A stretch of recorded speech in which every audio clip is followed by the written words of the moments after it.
अस्सलाम वालेकुम नाज़रीन, आप देख रहे हैं प्रोग्राम सिटी एट 10। मैं हूं आपके साथ आपकी मेज़बान रमशा कंवल। वीकेंड का आगाज़ हो चुका है और वीकेंड के आगाज़ के साथ मेरी और आपकी ख़ास बात ये कि अच्छा वक्त गुजारिए अपनों के साथ, अपने प्यारों के साथ, अपने दोस्तों के साथ गुजारने की कोशिश कीजिए और साथ साथ रिलैक्स भी कीजिए। अब उसके लिए कोई भी तरीका आप अपना सकते हैं। सो भी सकते हैं, फैमिली फ्रेंड्स में भी जा सकते हैं, बाहर बच्चों के साथ भी आउटिंग पे जा सकते हैं, डाइन आउट भी कर सकते हैं, घर में इंडोर गेम्स भी हो सकते हैं, कोई मूवी प्लान भी हो सकता है।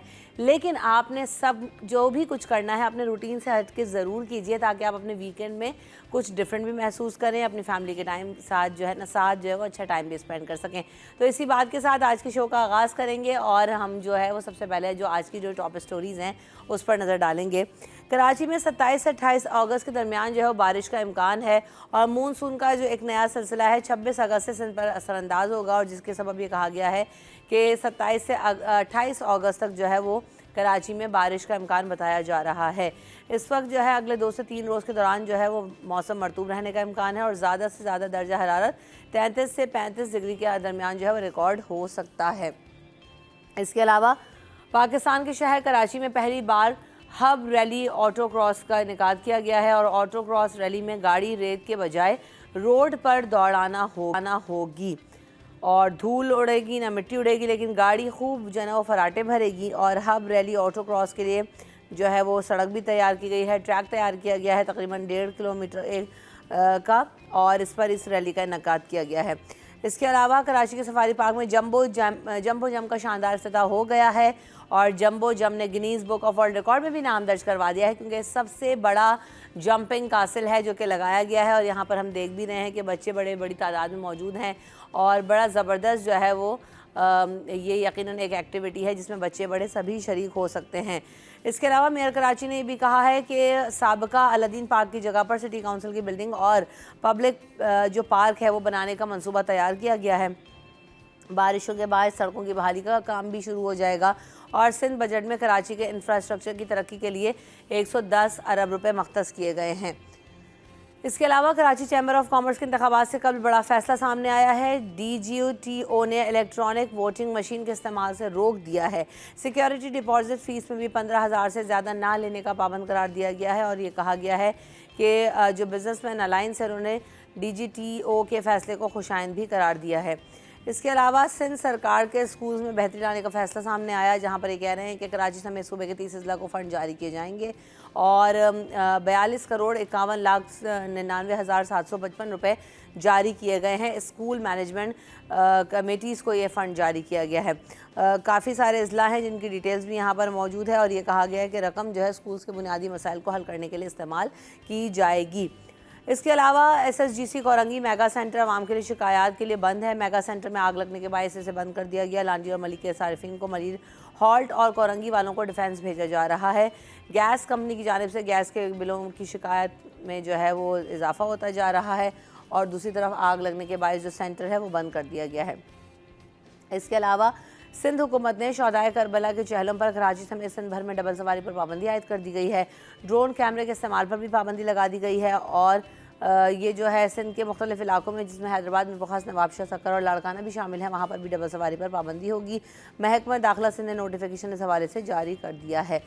इसके अलावा एक और बड़ी खबर ये भी रही कि वफाकी हुकूमत ने यूटिलिटी स्टोर्स बंद करने का फैसला कर दिया है और वफाकी हुकूमत ये कहती है कि जो यूटिलिटी स्टोर्स हैं उनको 2 हफ्ते का वक्त दिया गया है क्योंकि स्टोर्स पर जो अशियाँ हैं उन पर सब्सिडी ऑलरेडी ख़त्म हो चुकी है।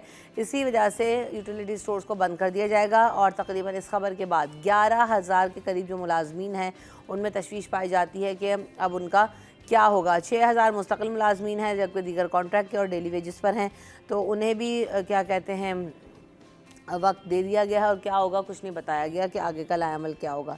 तो जी जनाब हम बात कर लेते हैं कि हब रैली का इनेकाद किया गया है और बेहतर है कि एक्टिविटी जैसे मैंने जिक्र किया अभी मेहमानों का तारुफ भी आपसे कराएं। खुर्शीद रहमानी साहब हमारे साथ मौजूद हैं, आज़ाद नूर साहब मौजूद हैं। Welcome to the show. आप दोनों को अस्सलाम वालेकुम, कैसे हैं? वालेकुम अस्सलाम। कुछ सुनाएंगे आज आप? कुछ बीच में इंशाल्लाह। बीच में अच्छा जी। तो क्या है कि अभी वीकेंड में एक एक्टिविटी की हम बात करते हैं तो कराची में तो बड़ी अच्छी एक्टिविटी हो रही है भाई, हब रिवर रैली और इसका इनेकाद भी हो रहा है और ये भी है कि चले आपको अब डेजर्ट नहीं जाना पड़ेगा, कराची शहर में भी हो सकती है। देखें ये जो ट्रैक ही बना दिया इन्होंने स्पोर्ट्स की जो सरगर्मियाँ हैं ये तो बड़ी सेहतमंदाना है और बड़े काबिल तारीफ़ ये अमल है कि इस तरह की एक्टिविटीज़ का होना और स्पोर्ट्स की जो चीज़ें हैं, स्पोर्ट्स की सरगर्मियों को फ़रोग़ देना जो है वो ये जो यंगस्टर्स हमारी यूथ है उसके अंदर एक जो है वो इन्हांसमेंट पैदा करता है, उसके अंदर एक वलवला अंगेज़ी पैदा करता है। और इस तरह की जो एक्टिविटीज़ हैं उससे जो स्पोर्ट्स की जो आप ये कह लें कि पार्ट्स हैं उसमें बेहतरी आती है। और इसी तरह दीगर जो स्पोर्ट्स की चीज़ें हैं जो डिस्ट्रिक्ट लेवल पे क्रिकेट का मामला है, टेबल टेनिस का मामला है, वॉलीबॉल का मामला है, इस तरह की चीज़ें और फुटबॉल का इशू है, तो मैं समझता हूँ ये बड़ा खुशाइन फ़ैसला है जो जिन भी साहिबान ने ये फ़ैसला किया है स्पोर्ट्स कार रैली का। वरना जो है वो चौलिस्तान जाना पड़ता है, जो डेजर्ट्स हैं वहाँ जाना पड़ता है लोगों को देखने के लिए। और हमारी भी ये ख्वाहिश रहती है कि यार हम भी जाके डेजर्ट्स में ये ऐसे कार रैली, जीप रैली देखें। तो उन लोगों के लिए भी एक तफरी का मौका है कि जो लोग डेजर्ट नहीं जा सकते वो यहाँ कराची में भी इस रैली को देखेंगे। बिल्कुल ऐसा ही है। आज़ाद भाई? बिल्कुल, ये तो हमारी एक रवायत रही है कल्चरल तौर पर भी और कौमी तौर पर भी। हमारे पास जो खेल जो है उसको एक बड़ी अहमियत दी गई है ख़ास तौर पर मुआशरे में। उसमें ख़ास तौर पर सेहतमंद मुआशरे में ये चीज़ें आम जाम हैं, लेकिन हमारे पास उसका कॉन्सेप्ट कम था। माजी में ये चीज़ें आम थी जिसमें ख़ास तौर पर कल्चरली देखा जाए जो खेल के जो मामला उसमें मल्ल, कबड्डी, कोडी कोडी और मुख्तलिफ बच्चों के क्या है कोडी कोडी ये आपस में क्या कहते हैं, ये मैंने अभी सुना है। हाँ नहीं बहुत पुराना ये क्या करते हैं इसमें बताएं। ये ख़ास तौर पर हम बचपन देखते थे स्कूल के दौर में तक अपना जश्न आज़ादी के मौके पर या 23 मार्च के मौके पर देहातों में या छोटे शहरों में या ख़ास तौर पर वो मैदानी इलाके जहाँ पर रेत है वहाँ पर बाकायदा एक दूसरे आपस में आतिशबाजी होती थी। अच्छा। जुनूनी तौर पर मतलब एक दूसरे से मतलब जीतना कैसे, मतलब ताकतवर किस तरह दिखाना, मतलब एक हौसला के जरिए हौसला किस तरह होना चाहिए। अच्छा। तो मैं जो है कामयाब कैसे हो गया। तो ये बड़ी अच्छी गेम है।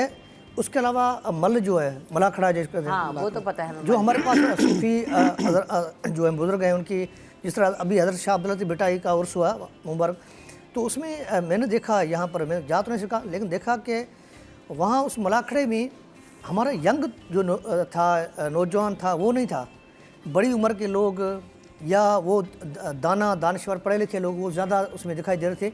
क्योंकि ये जज्बा एक जुनून होता है कि लोगों में ताकत कितनी, क्योंकि हर कोई चाहता है तफरी हो। तफरी में ये चीज़ें आम जाम होती है जिसमें ख़ास तौर पर ये हमारे खेल के जो मामला हैं ये इंतहाई अहमियत के हामिल हैं।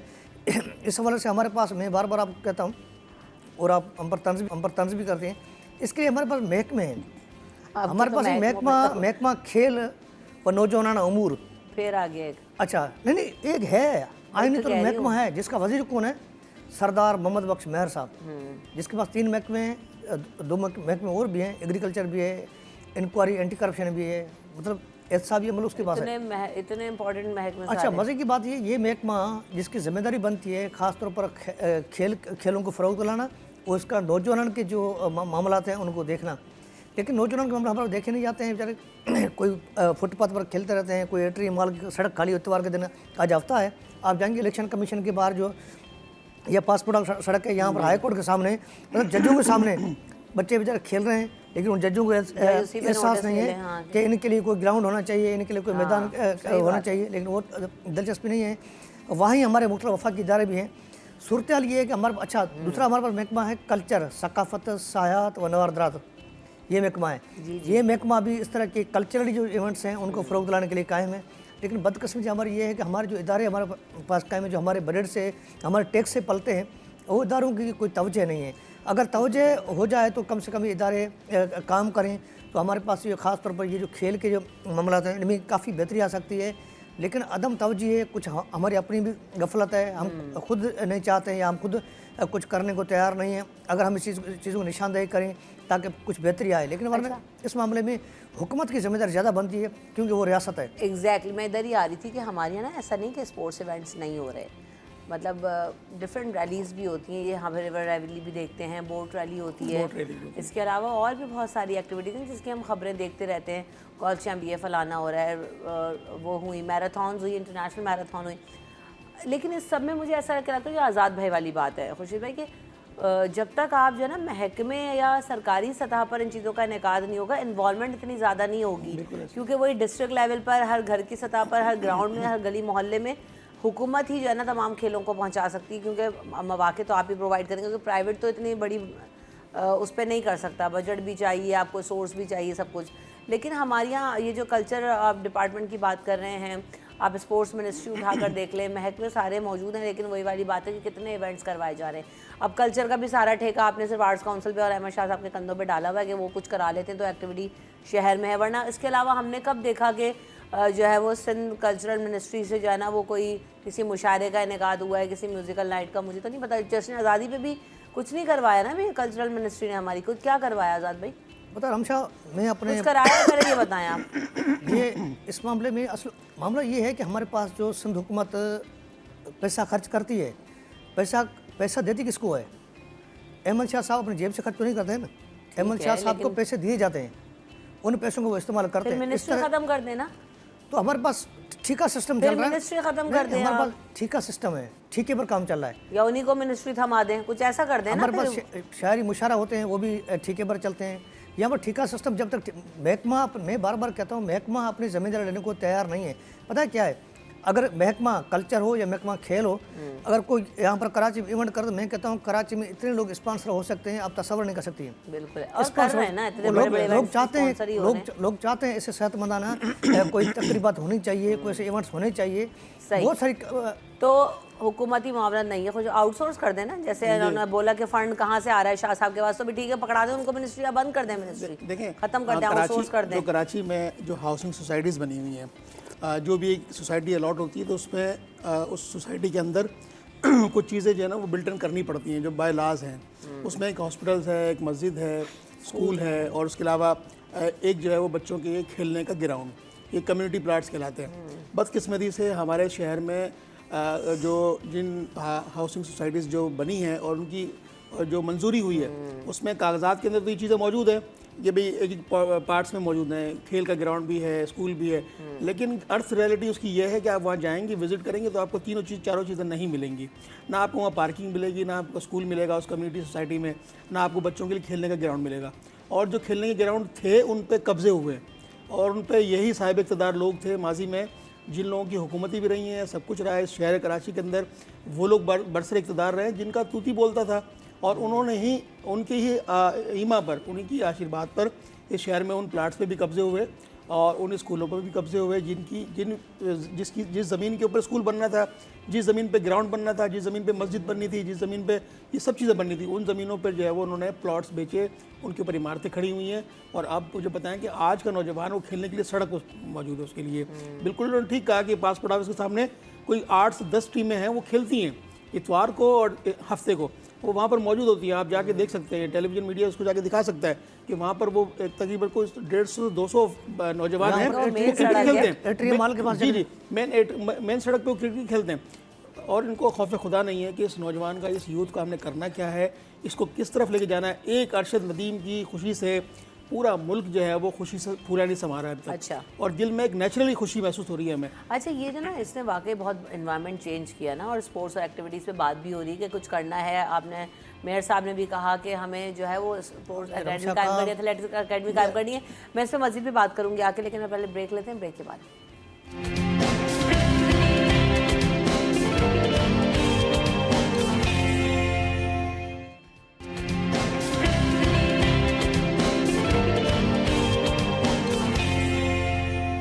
Welcome back in city at 10। तो जनाब, हमने आपको शो में ये भी बताया कि जंबो सफारी का आगाज़ हो गया, और ये तो शो में मुझे बिल्कुल स्टार्ट में आपको कह देना चाहिए था, जहाँ पे मैंने आपको बताया कि आप इतनी सारी एक्टिविटीज़ कर सकते हैं। तो अभी ये नई एक्टिविटी शहर में आई है, आप ये भी ट्राई कर सकते हैं जिन्होंने अभी तक इसको ट्राई नहीं किया। क्लिफ्टन में तो इसको प्रैक्टिस कर रहे हैं, जंबो सफारी को ना, जंपिंग कासेस लगाए गए हैं और जंपिंग को वो लगाई गई हैं मुख्तलिफ तरह की उनके वो बना के। तो ये अब सफारी पार्क में भी आ गया है, बड़ा अच्छा है कि लोकल सतह पे। और कहा गया कि वहाँ तो बड़े महंगे प्राइस है ना, 3000 रुपये का टिकट है, लेकिन यहाँ सफारी पार्क में इसके पैसे भी कम है, मुनासिब रखे गए हैं, तो एक अच्छी एक्टिविटी हो सकती है। खुशीद भाई, सफारी पार्क में मैंने खुद भी विज़िट किया है सफारी पार्क, और वहाँ हमें उस सफारी पार्क में जाने से पहले यूँ लगता है कि कराची में कोई बच्चों की तफरीह नहीं है ना, ये सफारी पार्क की खूबसूरती ये है कि वहाँ पर बहुत कम कीमत पे बच्चे जो है ना वो एंजॉय कर सकते हैं। वहाँ हमने देखा कि उन्होंने तुर्की स्टाइल का बच्चों के लिए गन शॉट भी बनाया हुआ है, रेस कोर्स भी बनाया हुआ है। उसके अलावा जो डायनासोर का जो पूरा पोर्शन डायनो वर्ल्ड बनाया डायनो ना वर्ल्ड जो वहाँ बनाया है, यकीन कीजिएगा इतना खूबसूरत उन्होंने डिज़ाइन किया है और बड़े ज़बरदस्त किस्म के डायनासोर सेंसर में लगाए हुए हैं। आप उनके पास जाएंगे तो वो एकदम वो उनका मुंह खुलता है और आवाज़ें आती हैं मुख्तलिफ़ किस्म की। इसी तरह से जंपिंग पैड बनाई हुई है, ट्रेन्स बनाई हुई है, मतलब अमेजिंग है। बच्चों की खुशी दीदनी नहीं होती वहाँ पे जाके। मैंने खुद महसूस किया जाके कि बच्चे बड़े एंजॉय कर रहे होते हैं, और ये खुशी से पूरे जंपिंग खाली बच्चे नहीं, बड़े फुटेजेस में आप देखें, ये आ रही है फुटेज खुर्शीद भाई और आज़ाद भाई, इसमें बड़े भी जा रहे हैं भाई। मैंने देखा अभी कोई खातून अंदर थी, तो मेरे ख्याल से बड़े भी शायद इसमें, क्योंकि इतने बड़े बड़े, और ये Guinness book of world record में भी दर्ज करा दिया कि सबसे बड़ा जो है वो जंपिंग सफारी में लगाया गया है, जंबो सफारी। माशाल्लाह बड़ी उम्र के लोग भी एंजॉय कर रहे हैं। हाँ ना, क्या बात है कराची की। ज़बरदस्त ज़बरदस्त। आज़ाद भाई मैं तो कहती हूँ थोड़ी और जो है ना, सफारी पार्क गए हुए भी ज़माना हो गया, लेकिन वाकई जैसे खुर्शीद भाई बता रहे हैं बड़ा चेंज हो गया है। जी बहुत चेंज। सच्ची बात है, मैं क्या इस मामले में बताने वाला था। सफारी पार्क में कभी गया नहीं हूँ, गुजरा जरूर वहाँ से। अच्छा, मैं गई हूँ बहुत अरसे पहले, बचपन में। हमारे पास एक नफ्सियात के डॉक्टर हैं अपना जिना अस्पताल में, डॉक्टर चुनीलाल, हाँ हाँ वो दीवान है, जिन्होंने अभी उसका जो खातून जो जिसने नताशा। हाँ निताशा का मामला था, उसका जो सर्टिफिकेट दिया उसने कहा कुछ भी नहीं है, सारा ड्रामा है ये। अच्छा, वो डॉक्टर जो उसके पास आप पेशेंट को लेकर जाओ, खासतौर पर कम उम्र के बच्चे जो है ना, कम उम्र के बच्चे खासतौर पर इम्तिहान के मामले में डिप्रेशन का शिकार हो जाते हैं। हाँ बहुत। वो उनका जहनी दबाव बढ़ जाता है, क्यों मैं फेल हो जाऊंगी, खासतौर पर लड़कियाँ बच्चियाँ जो हमारी है तो कंपटीशन के मैदान में बच्चियाँ सबसे आगे होती है। डॉक्टर चुनीलाल उनको मशवरा देता है उनके वालिदैन को कि अपने बच्चों को कम से कम आपके एग्ज़ाम आए तो उनसे पहले कम और कहीं नहीं जाओ, अलादीन पार्क तो ख़त्म हो चुका है, अब सफारी पार्क जाओ, बच्चों की जहनी नशोनुमा के लिए बेहतर है।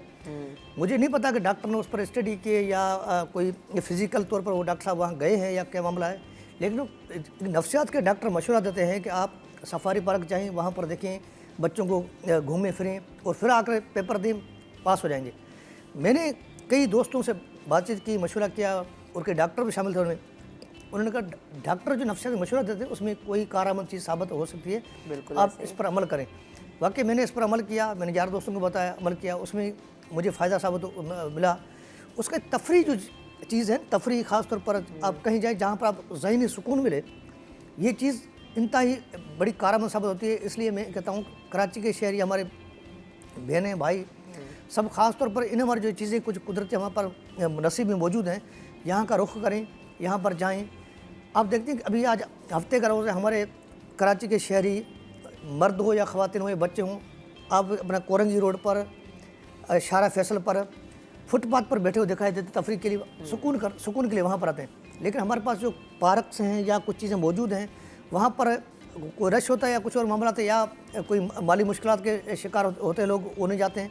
लेकिन मैं कहता हूँ कम से कम हमारी जो शहरी इंतज़ामिया है, KMC मोहतरम हमारे मुर्तज़ा वहाब साहब, जिसको मैं कहता हूँ मीर साहब का लक़ब हमने दिया है आर्जी तौर पर, मीर मुर्ज़ा भुट्टो का, लेकिन मीर साहब कुछ करें तो सही ना। मीर साहब और हमारे जो सलमान अब्दुल्ला मुराद साहब हैं, ये हमारे दोनों दोस्त हैं। लेकिन दोस्तों से मेरी अल्तजा है, खुदा के वास्ते कुछ कराची के लिए करो, आपको मौका मिला है। फिर आप ये नहीं कहना MQ में या जमात इस्लामी या PTI है, इख्तियारात नहीं थे, फंड्स नहीं थे, सब कुछ इनके पास मौजूद है। CM इनका है, CM इनके जेब में है, बिलावल भुट्टो इनकी जेब में है, जरदारी साहब इनके जेब में है, फराल टालपुर साहब इनकी जेब में जो हुकूमत चलाती है। लेकिन कम से कम कुछ करें तो सही ना। अच्छा, ये जो आपके मीर साहब है ना, एक और चीज़ कह रहे हैं, वो ये कि जी अलादीन पार्क का आप लोगों ने जिक्र किया, ये मुझे आज तक मामला समझ में नहीं चले। पवेलियन की ज़मीन का तो डिस्प्यूट था, उस पर अदालत ने हुक्म जारी कर दिया, आपने गिरा दिया। जब वो गिर रहा था तो ये बाद में फ़ैसला भी आया कि अलादीन की जो शॉपिंग मॉल और जो झूले वाली जगह थी वो तो नहीं गिराना था। तो भाई जब गिर रहा था तो पूरी सिटी डिस्ट्रिक्ट गवर्नमेंट, KMC सारे अमला सो रहा था, जिसको ये क्या एक रात में गिर गया था, पूरे झूले हट गए थे, सब कुछ रातों रात हो गया था। कैसे हो गया था ये आज तक समझ में नहीं आया। अब मुर्तज़ा वहाब साहब कह रहे हैं कि वहाँ पर अलादीन पार्क की जगह सिटी काउंसिल की बिल्डिंग बनाएंगे और जो है वो पब्लिक पार्क बनाने का मंसूबा है। अगर पब्लिक पार्क ही बनाना था तो Aladdin was the very best place for it. वहाँ पे इतने लोग आते थे, शॉपिंग भी, झूले भी, पार्क भी, खाने पीने का भी सभी कुछ था। तो मतलब अब दोबारा उसके लिए फ़ंड लगाना है, सब कुछ करना है, गिराया क्यों था? देखिए वो तो पवेलियन का तो चले डिस्प्यूट तो हुकूमत उससे ही था ना, अदालत से, अलादीन पार्क का तो नहीं था भी। अदालती हुक्म पर वो गिराया गया था और उसकी क्या सर्कमस्टांसेस थे, सारी चीज़ें थी, उस वक्त के हिसाब से पूरे शहर से तजावज़ात का खात्मा किया जा रहा था। और इसी तरह बाद में फिर आपने देखा कि नसरा टावर भी गिराया गया और इम्प्रेस मार्केट बहाल की गई। हाँ, इम्प्रेस मार्केट बहाल की गई, आपने देखा कि। और देखें, मुआवजात जो हैं हमारे बेशतर सरकारी दफातर जो हैं उन नालों पर बने हुए हैं।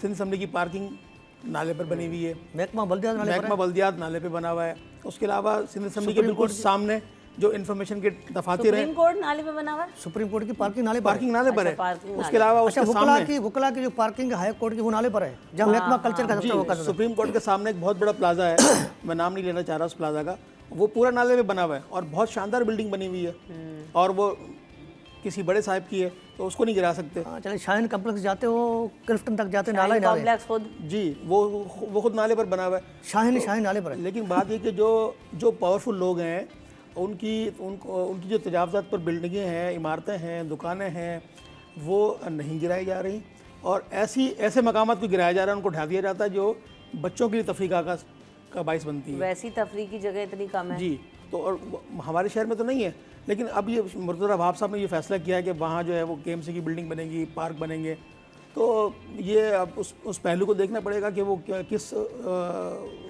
जाविये में कह रहे हैं। एक चीज भाई आप मुर्जा गिरा के साहब- दोबारा मुर्जा उसको साहब- बनाना चाह रहे हैं और रेनोवेशन भी नहीं, मतलब आप तोड़ फोड़ करके तबाह बर्बाद करके मैदान चटियल कर दिया, झूले हटा दिए, मॉल हटा दिया, प्लाजा हटा दिया, दुकानें तोड़ दी, अब आपको वहाँ पे एक नई तफरीह कायम करनी है। भाई वाह। मैं कहता मुर्जा वहाब साहब कम से कम अलादीन पार्क का नाम बदल के अमर भुट्टो पार्क बना दे, बेनज़ीर भुट्टो शहीद का नाम पार्क बना दे, जरदारी साहब का नाम ले, बख्तावर, आसफा, फरियाल, XYZ, कम से कम कुछ तो करे तो सही ना। लेकिन ये दिखावा अमली तौर पर है। मैं कहता हूँ, मैं अपने दोस्तों के साथ बैठता हूँ, उनसे कहता हूँ भाई पीपल्स पार्टी की सरकार को किसी न किसी तरीके से कराची की हुक्मरानी मिली है, इस हुक्मरानी को अमली तौर पर अमली जमा तो पहनाओ। क्या आप हर चीज़ रोटेशन में तकसीम की गई है, पार्किंग उसके हवाले है, लैंड ग्रेबिंग उसके हवाले है, KDA उसके हवाले है, वो उसके हवाले है, उसके हवाले भाई इदारे आपने तकसीम कर दिए हैं। आप भले कुछ सिस्टम चलाओ, लेकिन कुछ करके तो दिखाओ। कुछ भी नहीं, शहर में हालत ये है। आज़ाद में नहीं हो रहा है, मतलब कराची की सड़कें इस वक्त जो है ना वो तबाही का शिकार है। कसम खुदा की सईद गनी का हल्का महकमा बल्दियात का वजीर है, आप उसका हल्का जाकर देखें। और उनके अपने सगे भाई हैं वहाँ के, राना गनी में चेयरमैन है वहाँ। अभी कह रहे हैं ना कि 110 रुपये जो मख्तस किए गए हैं तरक्याती फ़ंड के, वो भी लगाए जाएंगे और उन्होंने कहा है कि इंफ्रास्ट्रक्चर की जो है वो तरक्की के लिए और सड़कों की बहाली के लिए काम होगा।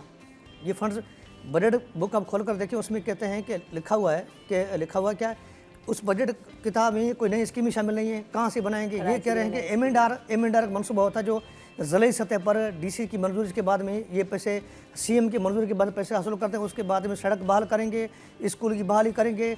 इस बजट में नए रवा माली साल के बजट को नई स्कीम भी शामिल नहीं है, तो कहाँ से बनाएंगे। नई स्कीम इसलिए शामिल नहीं है क्योंकि पहले जो सड़कें मौजूद हैं, ये जो शहर की हालत है वो इतनी ख़राब है, उसी को ठीक कर लें तो बड़ी बात है। 110 अरब रुपए लगने के बाद भी नज़र आ जाए, सड़कें बहाल हो जाएं, तो फिर हम कहेंगे चलें आपने नया कुछ नहीं दिया, इन्हीं को बना दिया, भाई वाह वाह हो गई।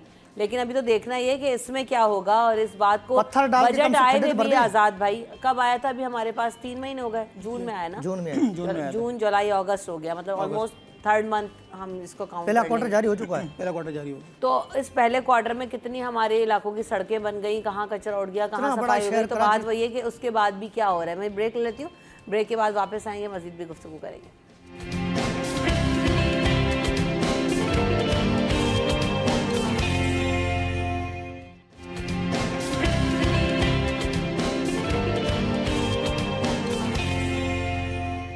Welcome back in city at 10। तो जनाब जाने से पहले हम बात कर रहे थे कि अब ये कहा गया है कि जो तरक्याती फ़ंड है, डेवलपमेंट फ़ंड है, उसको लगाना है, सड़कों का भी अब नेक्स्ट फेज़ में काम होगा। खुर्शीद भाई, तो हम उम्मीद ही कर सकते हैं, लेकिन बात ये कि अमली तौर पर अगर हम एक क्वार्टर जारी भी हो गया होगा अब तक, तो कहाँ हम देखने बेहतरी आते हुए। मैं उसकी बात करूँ, आप ये बात ना कीजिएगा कि जी रेड लाइन मनसूबा चल रहा है, एक्सप्रेस वे, ये सब तो चल ही रहे हैं और ये इनके तो बजट्स ही अलग हैं। देखें, जब इस मुर्तज़ा वहाब साहब से पहले वसीम अख्तर साहब जो MKM पाकिस्तान के मेयर थे, वो इस बात का गिरिया कर रहे थे और नोहा पढ़ रहे थे कि हमें फ़ंड्स सिंध हुकूमत नहीं दे रही और सिंध हुकूमत ने हमारे फ़ंड्स रोके हुए हैं, जिसकी वजह से कराची शहर की जो तरक्की है वो नहीं हो रही और उस तरक्की की रुकावट में सिंध हुकूमत जो है वो आगे आ रही है। तो अब मैं समझता हूँ कि ये सारी रुकावटें दूर हो गई हैं। तो अब पीपल्स पार्टी का अपना मेयर है कराची का, वज़ीर बल्दियात इनकी अपना है, तो अब तरक्की क्यों नहीं हो रही है। अभी सवालिया निशान हम छोड़े जा रहे हैं कि अब तरक्की शहर की क्यों नहीं हो रही है, सिंध भर की तरक्की क्यों नहीं हो रही है, सिंध के दीगर जो अजला हैं वहाँ पर इंफ्रास्ट्रक्चर क्यों डेवलप नहीं हो रहा। मैं सिर्फ एक सवाल ये करना चाह रहा हूँ, कोई एक यूसी मुझे सिंध में बता दें, पूरे सिंध में जो है वो मॉडल यूसी बता दें कि किसी भी कोई भी जमात है, इसमें पाकिस्तान पीपल्स पार्टी भी है, जमात इस्लामी भी है और दीगर सियासी जमातें भी हैं, कोई एक रोल मॉडल हमें बताएं कि एक सिंध में यूसी ये है और ये state of the art UC है, यहाँ पर इंफ्रास्ट्रक्चर बेहतर है, यहाँ पर तालीम का निज़ाम बेहतर है, यहाँ पर सीवरेज का निज़ाम बेहतर है, यहाँ पर पानी आता है, यहाँ पर बिजली नहीं जाती। मुझे कोई एक रोल मॉडल यूसी आपके पास नहीं होगी। तो इसका मतलब ये है कि फ़ंड्स की डिस्ट्रीब्यूशन तो हो रही है, लेकिन उसकी एग्जीक्यूशन किस तरह से हो रही है और फिर उसमें अकाउंटेबिलिटी का जो आंसर है, जो हमारा महकमा एंटी करप्शन है, हमारी नैब है और इसी तरह और बहुत सारे अकाउंटेबिलिटी के जो इदारे हैं वो कहाँ काम कर रहे हैं, वो समझ में नहीं आता कि क्यों वो खामोश होते हैं और फिर एक वक्त आने पे वो नोटिस जारी करते हैं। और हमें ये इस बात को भी सोचना होगा कि भाई ये इदारे बने हुए हैं लोगों के चेक एंड बैलेंस के लिए, लोगों के एहतसाब के लिए। ये एहतसाब उस वक्त क्यों होता है जब गवर्नमेंट चाहती है, गवर्नमेंट के अपने मफादात होते हैं, अपने इंटरेस्टेड होते हैं, तो फिर वो है फ़लाँ शख्स के खिलाफ इंक्वायरी भी शुरू हो जाती है। लेकिन ये इंक्वायरी कबल वक्त होनी चाहिए और मुस्तकिल बुनियादों पर जाके इदारे कायम हैं, इन पर सरकारी पैसा खर्च होता है, आपके और मेरे टैक्सेस का पैसों से ये इदारे बने हुए हैं, इनको तनख्वाहें मिलती, सब कुछ मिलता है। बात सिर्फ हो रही है कि कराची समेत जो सिंध भर के दीगर अजला हैं वहाँ पर तरक्की क्यों नहीं हो रही, कि इनकी अपनी गवर्नमेंट है, 16वां साल है ये पाकिस्तान पीपल्स पार्टी गवर्नमेंट को। तो इसमें तो मैं समझता हूँ कि इन्हें state of the art UCs बना देनी चाहिए, स्टेट ऑफ द आर्ट शहरों को तब्दील कर देना चाहिए। तो लेकिन वो इस तरह से डेवलपमेंट नहीं हो रही जो कि होनी चाहिए थी। ये एक सवाल है, लोगों को शिकवा भी इस बात पर है। लोगों को देखें, अभी तक हम पानी का मंसूबा ऐलान तो है, बजट में एलोकेट भी बजट दिया गया, लेकिन पानी का कोई मंसूबा हम शहर कराची समेत सिंध के दीगर कई शहरों में नहीं दे सकेंगे। साफ़ पानी जो इस वक्त सबसे बुनियादी जो सहूलत है वो एक आम शहरी को टैक्स देने के बावजूद भी आम शहरी पानी खरीद कर पीता है। गांव देहात में तो उसमें इजाफा कर दिया आपने उस चार्जेस में। गांव देहातों में हम देखते हैं हमारे जो वहाँ के इलाका मकीन है बेचारे, वो मटके ले लेके जाते हैं पानी भरने के लिए किसी तालाब से, किसी नहर से, और शहर में वही मटके जो है वो प्लास्टिक बॉटल की सूरत में है 18 लीटर की। वो मतलब कल्चर वही है, तपस्या वही है, समस्या हल नहीं हो रही लोगों की। वहाँ वो मटके लेके जाते हैं पानी भरने के लिए, कोई समस्या और तपस्या अलग बिल्कुल सेम नहीं है। सुने खुर्शीद भाई, क्यों सेम नहीं है? क्योंकि आप यहाँ पे जो 18 लीटर की बोतल ले रहे हो ना, वो घर में आपके सप्लाई देके जा रहा है और आपसे पैसे लेके जा रहा है।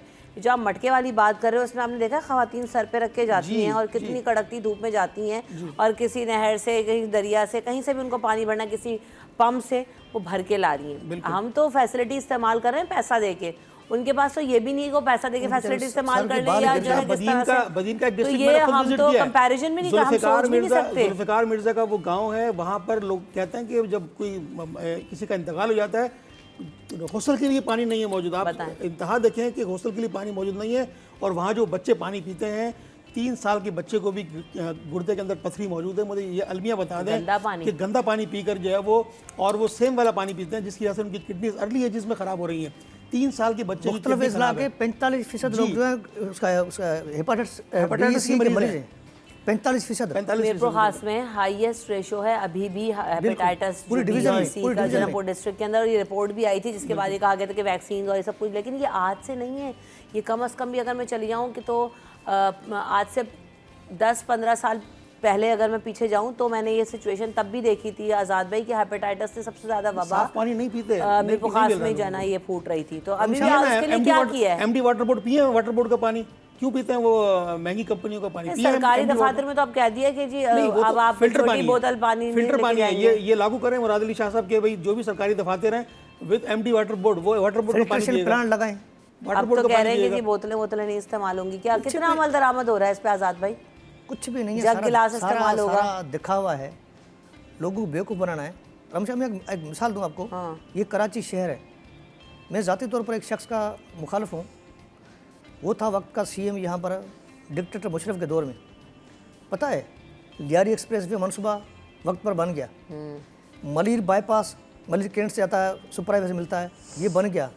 कराची कई पुलें बन गई, कराची में कई मुख्तलिफ पार्क्स बन गए, वक्त पर बन गए ना। बीआरटी ग्रीन लाइन चल रहा ही है भाई, कई सालों से 16 साल हो गए चल रहे हैं। मैं एक मिसाल दूं, मैं उमरकोट से तल्लुक़ रखता हूँ। छोटा सा शहर है जहाँ पर साबिक़ सदर परवेज़ मुशर्रफ साहब सेकंड लेफ्टिनेंट भर्ती वहाँ से हुए थे। मैं किसी फौजी की बात नहीं कर रहा हूँ, मैं बात कर रहा हूँ, किस्सा सुना रहा हूँ। उस वक्त में अरबाब गुलाम रहीम वहाँ के सीएम थे, यहाँ सिंध के सीएम थे, लेकिन उसने अपने सहरा थर में एक शहर से पता है यहाँ से एक जीएमसी खेकड़ा चलता था, एक शहर से निकलता था, कहीं किसी गांव तक पहुंचने के लिए उसको 2 दिन लगते थे। 2 दिन वहाँ रुकता था, 4 दिन के बाद वापस आता था। उसी में खास तो अनाज होता था, जिनसी पैदावार चीज़ों, आटा, गंदम, ये सब उसी में होता था। वहाँ पर सड़कें बन गई। वहाँ पर मोहतरमा बेनज़ीर भुट्टो का ख्वाब था थरकोल मनसूबा जिसका आगाज़ परवेज़ मुशर्रफ के दौर में हुआ। सिंध हुकूमत ने, इस हुकूमत ने उसके बाद अमल दरामद किया। इस्लाम कोट एयरपोर्ट उस दौर का मनसूबा था। मिट्टी जैसा शहर इस वक्त इंतहाई तरक्की याफ्ता शहर है, जहाँ पर 1 मिनट लोड शेडिंग नहीं है। क्यों नहीं है? वहाँ पर बिल वक्त पर पे करते हैं। मिट्टी शहर इस वक्त पूरे सिंध का जदीद शहर है। वहाँ पर सारे पढ़े लिखे लोग, मेहमान नवाज लोग, कल्चरली रवायती लोग हैं, पुरसुकून माहौल है, कोई आज तक वहाँ पर चोरी चक्कर नहीं होती है, पूरा मन माहौल है। लेकिन मसला ये है कि सिंध हुकूमत इस वक्त मुराद अली शाह सरकार की है। उसी हुकूमत में उसी अरबाब गुलाम रहीम के भतीजे अरबाब लुत्फ़ुल्लाह शामिल हैं। लेकिन इस वक्त वो तरक्की जो थी, तरक्की ग्राह पर गामजन थर था, वो उस वक्त बदल गया। लेकिन इस वक्त उसकी सूरत जो उससे अबतर है। मैं कहता हूँ इस तरह कराची में हुक्मरानी MQ पाकिस्तान के पास रही है, वक्त के हुक्मरान रहे हैं, इस वक्त भी वो असम्बली के अंदर मौजूद हैं। लेकिन उसके बावजूद सवाए मुखालफत के कोई तरक्की की बात करने को तैयार ही नहीं है। वफाकी हुकूमत को फैसला करे या पंजाब हुकूमत फैसला करे, ज़ाती राय अपनी हो, लेकिन सवाए तंज मिजाज ये चल रहा है। मैं कहता हूँ पाकिस्तान पीपल्स पार्टी इस वक्त इक़्तिदार में है, MQ पाकिस्तान इक़्तिदार में है। लेकिन सोचना ये चाहिए कराची शहर की तकदीर बदलनी किस तरह है। ये सवाए मुखालफत के अलावा अमली तौर पर काम करने को तैयार है नहीं। मेरी ज़ाती राय ये है, मैं कहता हूँ राय भी इजहार भी है, लेकिन अमली तौर पर जब तक हम नियतन खुलूस के साथ वो अच्छा नहीं सोचेंगे, कुछ भी नहीं हो सकता है। बिल्कुल इसके लिए हमारे वक्त हुक्मरानों को चाहिए कम से कम शहर की तरक्की, शहर के जो मंसूबे हैं उन पर तवज्जो देनी चाहिए।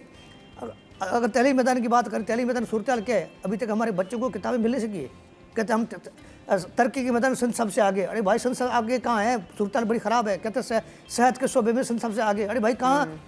यहाँ पेनाडोल टेबलेट नहीं मिलती है, कहते सिंध सबसे आगे। ये सूरत हमारे नहीं मिलती कि आपके जो अस्पतालों से गबन हो रहा है, चोरी हो रही हैं, दवाएं बाहर मेडिकल स्टोर वालों को बेची जा रही हैं, उसमें मुआवनत भी है, लेकिन कौन मंजर आम पर आ रहा है? ये सब रिपोर्टें जो है ना वो आ जाती हैं जी। अदालती कार्रवाई का आगाज़, वो अख्ताम कब होगा ये डेडलाइन नहीं दी जाती, जिसकी वजह से कोई नहीं पता चलता कि क्या वो थोड़े अरसे के बाद फिर वही लोग जाके बैठे होते हैं और फिर वही सब कर भी रहे होते हैं। तो बात ये है कि आज़ाद भाई सबको सब कुछ पता है, लेकिन कोई जो है ना एक्शन नहीं है। सख्त एक्शन होने की ज़रूरत है। वक्फा लेते हैं, वक्फे के बाद हाजिर होंगे।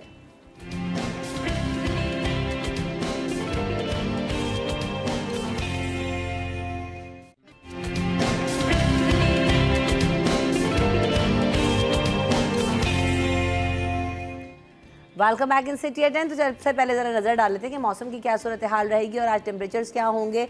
जैसे कि हमने आपको बताया कि 27 और 28 अगस्त को बारिश का इम्कान है, तो आज 24 अगस्त है और आज देखते हैं कि दर्जा हरारत क्या है। अभी 2-3 दिन है बारिश में और आज दर्जा हरारत मामूल से ज़्यादा है, 33 या 34 डिग्री सेंटीग्रेड तक पारा जा सकता है, क्योंकि गुज़िश्ता दिनों हम ये देख रहे थे कि 31 और जो है वो 30, 31, 32 तक जो है वो टेम्परेचर्स जा रहे थे। तो जी साथ साथ हम बात कर रहे थे, अभी जाने से पहले तालीम की बात हो रही थी ना, आज़ाद भाई ने टॉपिक छेड़ा, तो खबर भी रिलेट कर लेते कि जी सिंध सरकार ने स्कूल में बेहतरी लाने का फैसला किया है और 42,51,99,755 रुपये, 755 रुपये का क्या हिसाब है? हिसाब किताब सीधा होना चाहिए, सीधा हिसाब है ना, राउंड फिगर में होना चाहिए। 800 कर देते, 50 रुपये, 45 रुपये रख लेते, लेकिन ऑफिशियली तो नहीं रख सकते ना। नहीं, सरकार खजाने से पैसे जाता है ना। हमारे पास वज़ीर तालीम साहब, हमारे पास सिंध वतन है। सिंध वतन क्या, सिंध हमारे पास कफन बन चुका है। हालत ये है, सिंध हुकूमत ने पता है SMC फंड, SMC फंड क्या कहते हैं, स्कूल मैनेजमेंट कमेटी बनती है, जिसमें उस स्कूल में जहाँ पर स्कूल है उस गांव का, शहर, इलाके का जो मोअज़्ज़िज़ बंदा होता है, ईमानदार, नेक नियत, अच्छा, उसकी सरबराही में कमेटी बनाई जाती है। वो कमेटी का सरबराह होता है और नीचे जो टीचर हेड मास्टर होता है, बाकी जो असातिज़ा उस कमेटी के मेंबरान होते हैं। ये कमेटी क्या करती है, स्कूल्स के अंदर कोई टूटी ख़राब हो गई, कोई पंखा ख़राब हो गया, पंखे का वो सेल ख़राब हो गया, डंबर ख़राब हो गया, या झाड़ू हो गया, या छोटे मैनेजमेंट रिलेटेड इशू वो हल करना है। लेकिन पता है क्या है, ये SMC fund, school management committee funds कई सालों से बंद था। अच्छा, पैसे कहाँ गए इस वक्त? पता है क्या है, हकीकत ये है, नहीं बंद था तो जारी नहीं हो रहे होंगे ना पैसे फिर? भाई जारी होते थे, कहाँ होते थे, छोड़ दे किसी को। वो होते थे खारड़ और सैयद के लिए होते थे, कराची, हैदराबाद, बेंगलोर बनाने के लिए होते थे, V8 गाड़ी खरीदने के लिए होते थे, लेकिन स्कूल के लिए नहीं होते थे। अच्छा, मज़े की बात है, इस वक्त एक मैं थोड़ी सियासी खबर सुन दे दूँ, हो सकता है खुर्शीद रहमान साहब बीट करते हैं पॉलिटिकल, इसमें थोड़ा बता सकूँ। इस वक्त सिंध हुकूमत के जो वज़रा हैं ना, जो एक लाबी है, ये अंदरूनी इख्तलाफात का शिकार है। अभी सरदार शाह साहब, मोहम्मद बख्श मेहर साहब, कई ऐसे वज़रा हैं जिनके बारे में मुराद अली शाह ने पार्टी की पार्लियामेंट कमेटी के इजलास में खिताब करते हुए कहा, कई वज़ीर मेरे फ़ोन अटेंड करने को तैयार नहीं है, अच्छा, मेरी बात सुनने को तैयार नहीं है। उन वज़रा में वज़ीर तालीम भी शामिल है। कुछ दिन कबल बिलावल भुट्टो ने से मुराद अली शाह ने और जरदारी साहब से मुराद अली शाह ने मुलाकात की। उस मुलाकात में उसने कहा कि मैंने मतलब महकमों की ब्रीफिंग ली है जिसमें कई वज़ीरों की कारकर्दगी से मुतमिन नहीं हूँ। अच्छा, जिसमें उसने कहा था महकमा तालीम जो है वो सर फहरिस्त है। उसने एक महकमा और का नाम दिया था जो महकमा सेहत था, लेकिन उसकी जो वज़ीर साहबा जो है वो सदर साहब की बहन है, मैं उसके बारे में कुछ नहीं कर सकता, लेकिन इस वक्त जो सर फहरिस्त है वो महकमा तालीम था। उसने कहा कि इस महकमे के वज़ीर कहते हैं मैं ये कर रहा हूँ, ये कर रहा हूँ, अमली तौर पर कुछ भी नहीं है। उसने ये भी शिकवा किया कि उसने अपने दफ्तर बैठना बंद कर, दफ्तर में आते हैं तस्वीर बना के फिर बैठते हैं KPT के पास, अपना नेट जेडी पुल के पास अपना पोर्ट शिपिंग कॉरपोरेशन की बिल्डिंग है, उसके अंदर उसने अपना कैंप ऑफिस कायम कर रखा है। पहले पीथम था अब्दुल्ला शाह के आगे जो, अच्छा, फिर उसके बाद में बिलावल साहब ने खिचखिचा किया। उसके बाद मोहतरम वज़ीर तालीम फौरी तौर पर हैदराबाद चला गया। हैदराबाद में एक इजलास, दूसरा इजलास, स्कूल के दौरे, ये वो दिखावे के लिए सब कुछ किया। लेकिन मसला ये है, इस वक्त भी तमाम स्कूल्स में फर्नीचर का फुकदान है, तमाम स्कूल में बुनियादी सहूलत का फुकदान है, तमाम स्कूल में इस वक्त देखा जाए तो दरसी जो किताब है निसाबी, उनका फुकदान है। उर्दू बाज़ार सबसे बड़ा बाज़ार है सिंध का, जहाँ पर किताबें मिलती है। यहाँ पर जाकर देखें, वालदीन की लाइनें लगी हुई है। अरे बाजार तो आप छोड़ दें, देखिए सबसे बड़ी बात खुर्शीद भाई, एक तो आप इंडोर्स कीजिएगा क्या मामला था, दूसरी बात ये कि अभी हमने एग्ज़ाम्स हुए ना, मैट्रिक के और इंटर के, कॉलेज की उनकी भी कल ही खुल गई और स्कूल्स की भी कल ही खुल गई। ना पंखे थे, ना डेस्क थी वहाँ पे, ना जो है चटाइयों पे बैठ के बच्चों ने एग्ज़ाम, और तपिश में गर्म तरीन मौसम में जब हीट वेव का जो है सीज़न था, तब बच्चों ने एग्ज़ाम्स दिए हैं। एक तो प्लान नहीं करते हमारे यहाँ के कैलेंडर के ऐसे प्लान हो, फिर वो कोई बीच में छुट्टी आई तो वो भी, उसके बच्चों के पेपर भी पोस्टपोन्ड हुए। फिर ये जो मैनेजमेंट फ़ंड है बंद था, आप बता रहे हैं, तो ये वाकई स्कूलों का तो यही हाल होना था फिर खुर्शीद भाई। बिल्कुल ऐसे देखें, किसी भी माशरे की तरक्की, मुल्क की तरक्की का इन्हिसार उसके नौजवान होते हैं, उसके वो तालिब इल्म होते हैं जिन्होंने मुस्तकबिल की आबियारी करनी होती है। इकबाल ने इनको शाहीन का नाम दिया है कि ये वो शाहीन है जो मुस्तकबिल की आबियारी करेंगे और उस मुल्क का मुस्तकबिल में आने वाले कल का ये हिस्सा बनेंगे, उसकी तरक्की में, उसकी बढ़ोतरी में ये अपना किरदार अदा करेंगे। लेकिन हमारे यहाँ बदकिस्मती से जो सालाना फ़ंड्स हैं, जो वफाकी सतह पे और सूबाई सतह पे, उनकी फ़ंड्स की कमी भी है। देखें, फेडरल गवर्नमेंट का बजट आया, तालीम को पसे पश डाल दिया गया, 2 से 3% फ़ंड जो है उसका मकसद किया गया। इसी तरह सिंध हुकूमत भी, भाई जो जितना फ़ंड्स है अगर वही एग्जीक्यूट कर लिया जाए, जो हमारे स्कूल्स बंद हैं, जो घोस्ट स्कूल हैं, जो तनख्वाहें जा रही थी, उसके अलावा जो बुनियादी सहूलियात हैं, जैसा आपने जिक्र किया कि बच्चों ने चटाई पर बैठ के एग्ज़ाम दिए, गर्मी के अंदर एग्ज़ाम दिए, वहाँ पर पानी पीने का बच्चों को मैसर नहीं है, बैठने की चेयर्स उनके पास मौजूद नहीं है। उसके अलावा फिर जो हमारे दूर दराज इलाके हैं, जो गांव हैं, देहात हैं, वहाँ के बच्चे जो है वो किस कसम पुर्सी में पढ़ते हैं, दरख्त के नीचे बैठ के पढ़ते हैं। क्या फ़ंड्स नहीं है इनके पास? फ़ंड्स मौजूद हैं, और लेकिन उसकी फ़ंड्स की जो तकसीम है, उसकी जो दीगर जो हमारे जो डिस्ट्रिक्ट्स हैं उनके अंदर फ़ंड्स की जो तकसीम है वो मुनसिफाना नहीं है। और अगर वो मुनसिफाना हो जाए, आप यकीन करेंगे कि जो सीकनेस एक अंदर से एक देहात के बच्चे के अंदर होती है ना, वो हमारे शहर के बच्चे में नहीं है। उसकी ये कोशिश होती है कि मैं जिस मुश्किल से, जिस परेशानी से मैं जो है वो जाके शहर में जाके पढ़ूँगा, तो वो जो उसका टाइम पीरियड जाता है उसके अंदर वो एहसास महरूमी पैदा तो होती है, एहसास कमतरी भी का वो शिकार होता है। फिर दूसरी बड़ी बात जो है, हमारे यहाँ तबकाती निज़ाम तालीम है, हमारे यहाँ स्कूल्स का अलग सिस्टम है, और हमारे यहाँ जो मुख्तलिफ प्राइवेटाइजेशंस के जो साइड चैप्टर्स बने हुए हैं उनको आप छेड़ ही नहीं सकते, उनको आप कुछ नहीं कह सकते कि वो उनकी फ़ीसें एक हाई लेवल पर चली गई हैं। देखें, जब तक आप यकसा निज़ाम तालीम राइज नहीं करेंगे इस मुल्क में, नौजवानों की जो तालीम है उसका स्ट्रक्चर तब्दील नहीं होगा। बस हम बहुत दफ़ा ये बात करते हैं ना, यकसा निज़ाम तालीम राइज कर दो, आप और मैं अपने बच्चे को भेजेंगे, ये सरदार शाह साहब अपने बच्चे को दाखिल करा देंगे क्या स्कूलों में? ये हालात हैं कि मेरा और आपका बच्चा और सरदारों के बच्चे जाके पढ़ लें, तो फिर वो कैम्ब्रिज सिस्टम में ही जाएंगे, वो लेवल्स में ही जाएंगे, वो प्राइवेट स्कूल्स में ही जाएंगे, उनके अपने बच्चे भी वहीं पर पढ़ रहे हैं, और वजह यही है कि यही सब कि देखिए, हम मैनेजमेंट फंड सरकारी कहाँ सतह पे जाता कर है, सकते हैं ना, तो करते नहीं है ना, है यही ही तो नहीं हमारे यहाँ। तो यही देखिए तो ना, प्रॉब्लम है ना कि हम अपने जो स्कूल्स के टीचर हैं वो एहतजाज था कराची प्रेस क्लब पर टीचर्स का, वो आप यकीन कीजिएगा उनको स्पेलिंग्स नहीं आ रही थी उन टीचर्स को।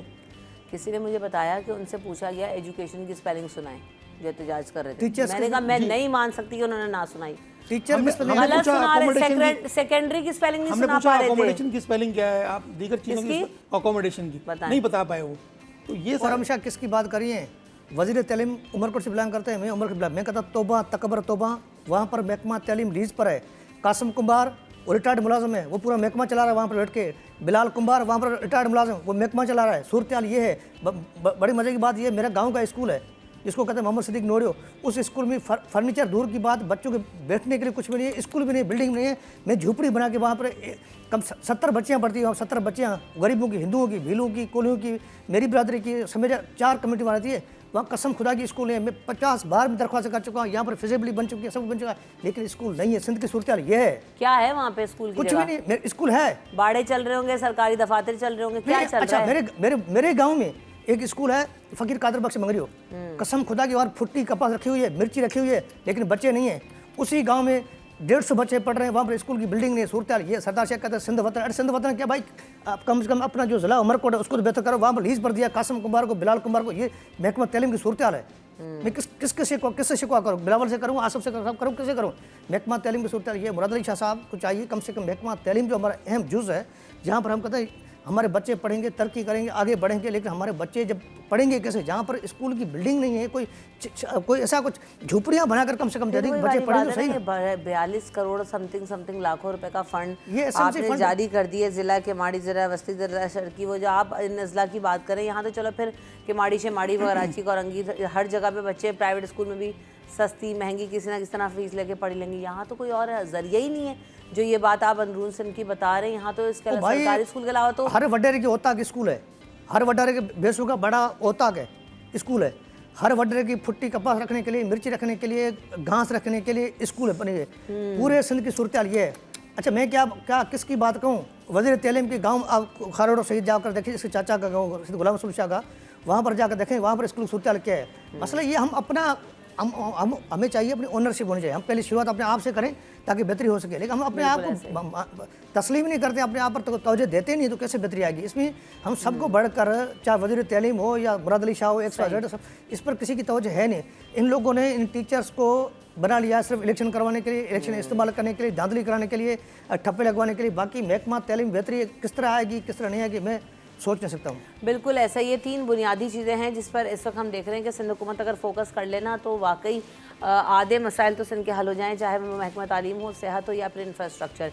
ये 3 बुनियादी चीज़ें हैं जो कि सिंध क्रेव कर रहा है और बाकी तमाम सूबों से बहुत पीछे है।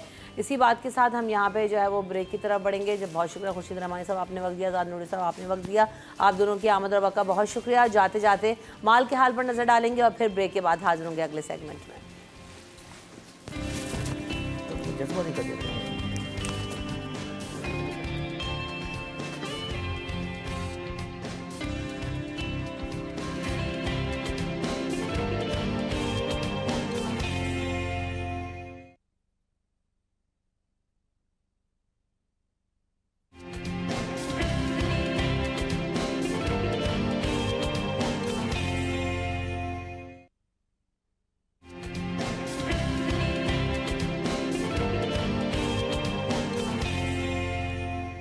Welcome back in city at 10। तो जनाब आज हम बात करेंगे और हम देखेंगे कि मुख्तलिफ डिज़ाइंस अभी इस वक्त क्या चल रहे हैं और जो नए ड्रेसेस हैं उनमें किस किस तरह का फैशन ट्रेंड जो है वो चेंज हो गए हैं।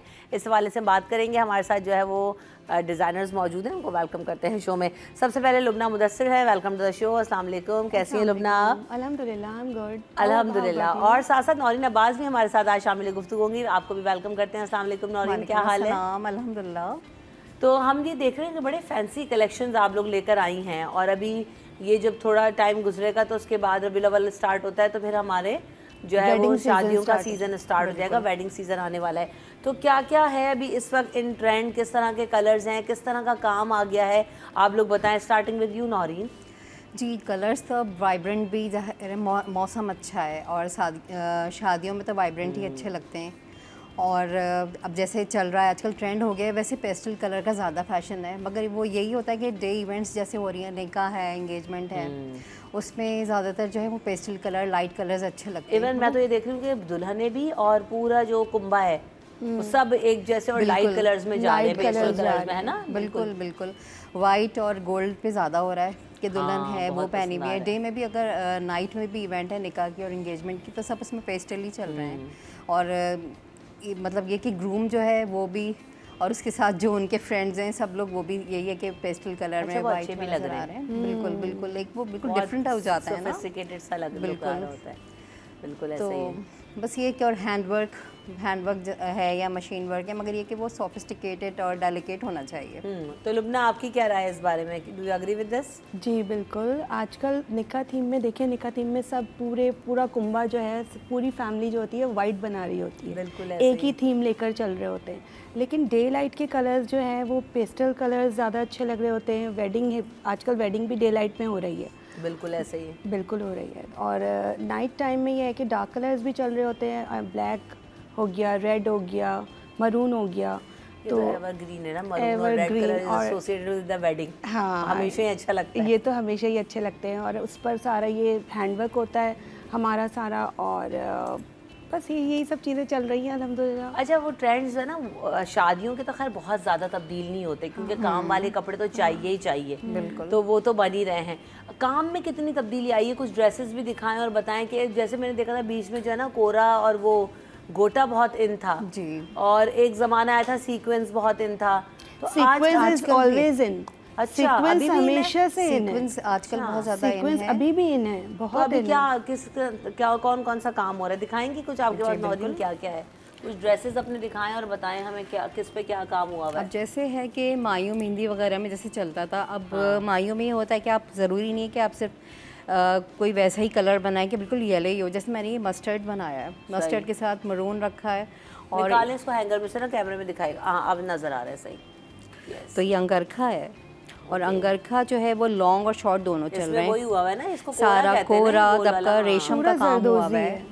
और इसके साथ जो है वो जैसे सलमा आजकल डिफरेंट उसमें हो गया, जैसे उसमें नॉट्स बनी हुई आने लगी हैं।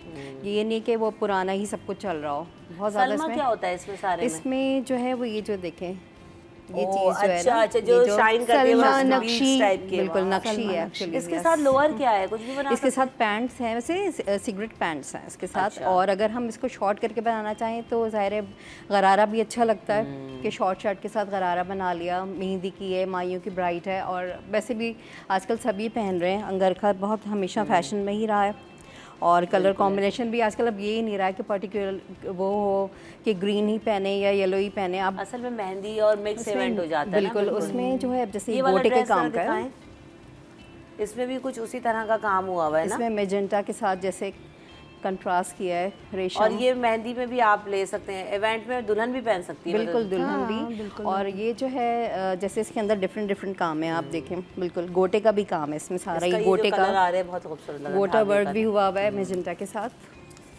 सही। और गरारे हैं, जैसे ये चटापटी का गरारा मेरे पास ये सबसे ज़्यादा इन रहता है। यार ये ऑलवेज इन फैशन, बिल्कुल ये चटापटी हमारी तो हमेशा दादी ही। नानी के तो ज़माने से ये इन है। गरारे वगैरह जो हैं आई लाइक इनका द कॉम्बिनेशन, मेरे कॉम्बिनेशन बहुत डिफरेंट आपको लगेंगे। बहुत अच्छा कॉम्बिनेशन है, क्योंकि ना वो कलर जितना इससे वाइब्रेंट बहुत है, ज़्यादा उससे जो है, बिल्कुल। शर्ट के आने से एकदम बिल्कुल बिल्कुल, डाउन हो गया। बहुत अच्छा लग रहा है इसके साथ। और इसका लगाएं दुपट्टा इसको, भी दिखाएं इसी जरा, तरह। लगा के देखें इस तरह से पहनेंगे तो। और इसका दुपट्टा भी जो है वो शॉकिंग पिंक है, और दुपट्टे पे और शर्ट पे पूरी चटापटी की बेली बनवाई हुई है। यार देखो किसी की और शादी आजकल आ रही है सिरोस क्या? की है फैशन में। सिरोस की जैसे सीक्वेंस होते हैं, तो सिरोस की इज डिफरेंट बिल्कुल ना।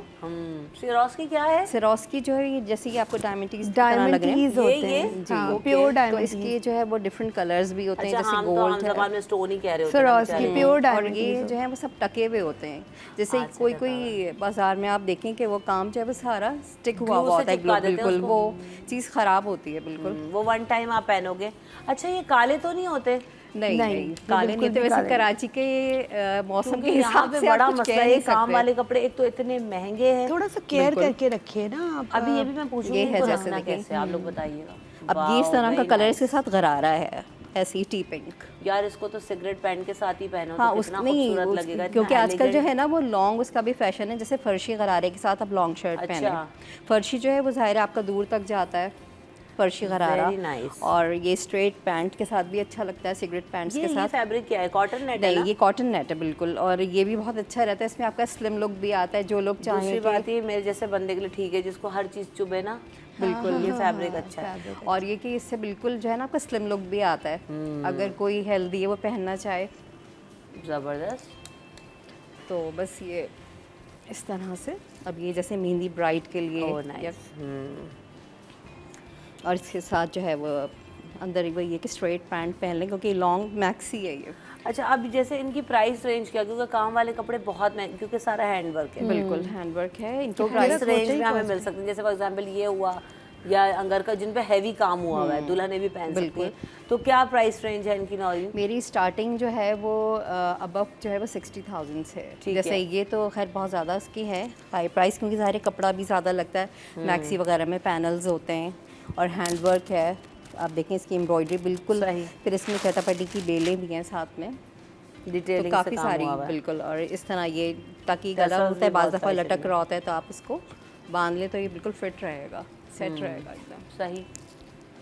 तो इसी तरह हैं बहुत सारी चीज़ें मेरे पास, जैसे ये लाइट पार्टी वेयर है बिल्कुल, कि आप डे इवेंट में किसी कॉर्पोरेट इवेंट्स होती हैं कि आप पहनना चाहें उस पर।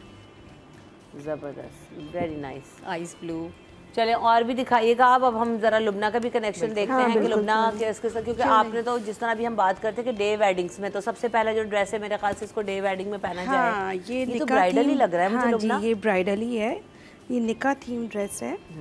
और इसका दुपट्टा देखो, ये इसका हैंग कर दें दुपट्टा इसको है। आगे, फिर हाँ दुपट्टा जी, लगा दीजिएगा ना, आपको प्रॉब्लम ना हो। आगे लगाएंगे, यस ये इसका दुपट्टा है। ठीक है। ये निका nice। की ब्राइड का ही ड्रेस है और इस पे सारा हैंडवर्क हुआ। आपने सारा दुपट्टे जरदोजी। में जो माथा पट्टी बनाई है ना वो बहुत प्यारी लग रही है इसके ये साथ ना। शरारे के साथ है, पूरा शरारा है इसके साथ, प्योर अतलस का और प्योर ऑर्गेन्जा पे सारा काम हुआ हुआ है। ज़बरदस्त, वेरी नाइस। तो ये ब्राइड के लिए ही है। इसके क्या प्राइस होंगे? This is above 1 lakh. ठीक है। अच्छा, अब आ रही हैं सर्दियां भी आने वाली हैं, मेरा वेलवेट कलेक्शन भी आने वाला है। अच्छा ये बड़ी चल रही है भाई आजकल, नीचे ना लहंगों में फ्रिल। हाँ ये देखिए, ये फ्रिल अच्छा हम ये इसके बारे में ज़रा मज़ीद भी बात करिएगा और दिखाइएगा भी, लेकिन मैं पहले ब्रेक ले लेती हूँ लुबना, उसके Sure, बाद आपने दिखाना है। आपने कहीं नहीं जाना, हम ब्रेक के बाद आएंगे और भी मज़ीद सारे ड्रेसेस को भी देखेंगे और उनसे पूछेंगे भी कि क्या इन्हें after this break.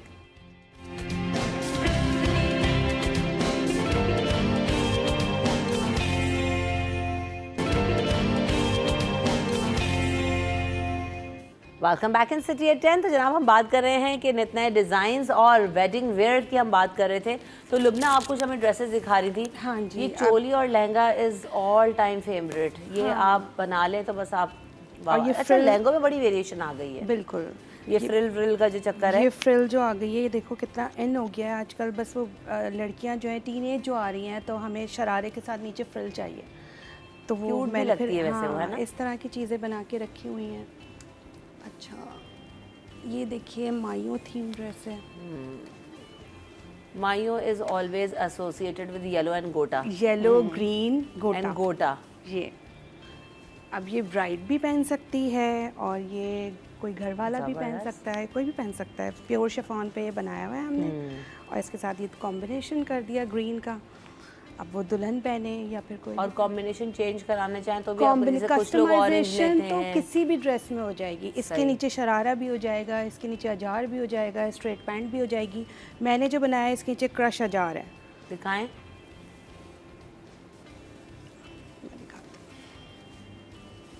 Very nice, बिल्कुल ऐसे जार्स भी आजकल काफी ज्यादा जी इन है ना, जी क्योंकि जी लूज जी में और बड़ा गोटे अच्छा के look आता है साथ उसका। है, गोटे के साथ है। ये देखे ना फ्लोरल लुक कितना प्यारा इसका लग लुक रहा है। कितना प्यारा है। हैंग करें इसको जरा दिखाएंगे ना तो प्यारा लगेगा।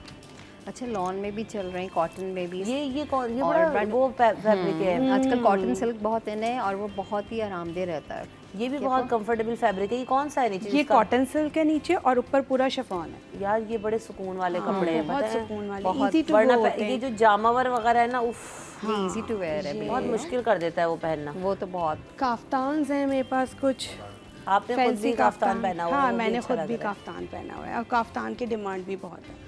हाँ, मेरे पास आजकल बहुत फैशन, मैंने बहुत देखा fashion- एक्ट्रेसेस वगैरह भी बहुत ज्यादा ना हाँ इवेंट्स जी, में काफ्तान बिल्कुल। वेयर कर ये रही हैं। देखिए, ये भी काफ्तान है।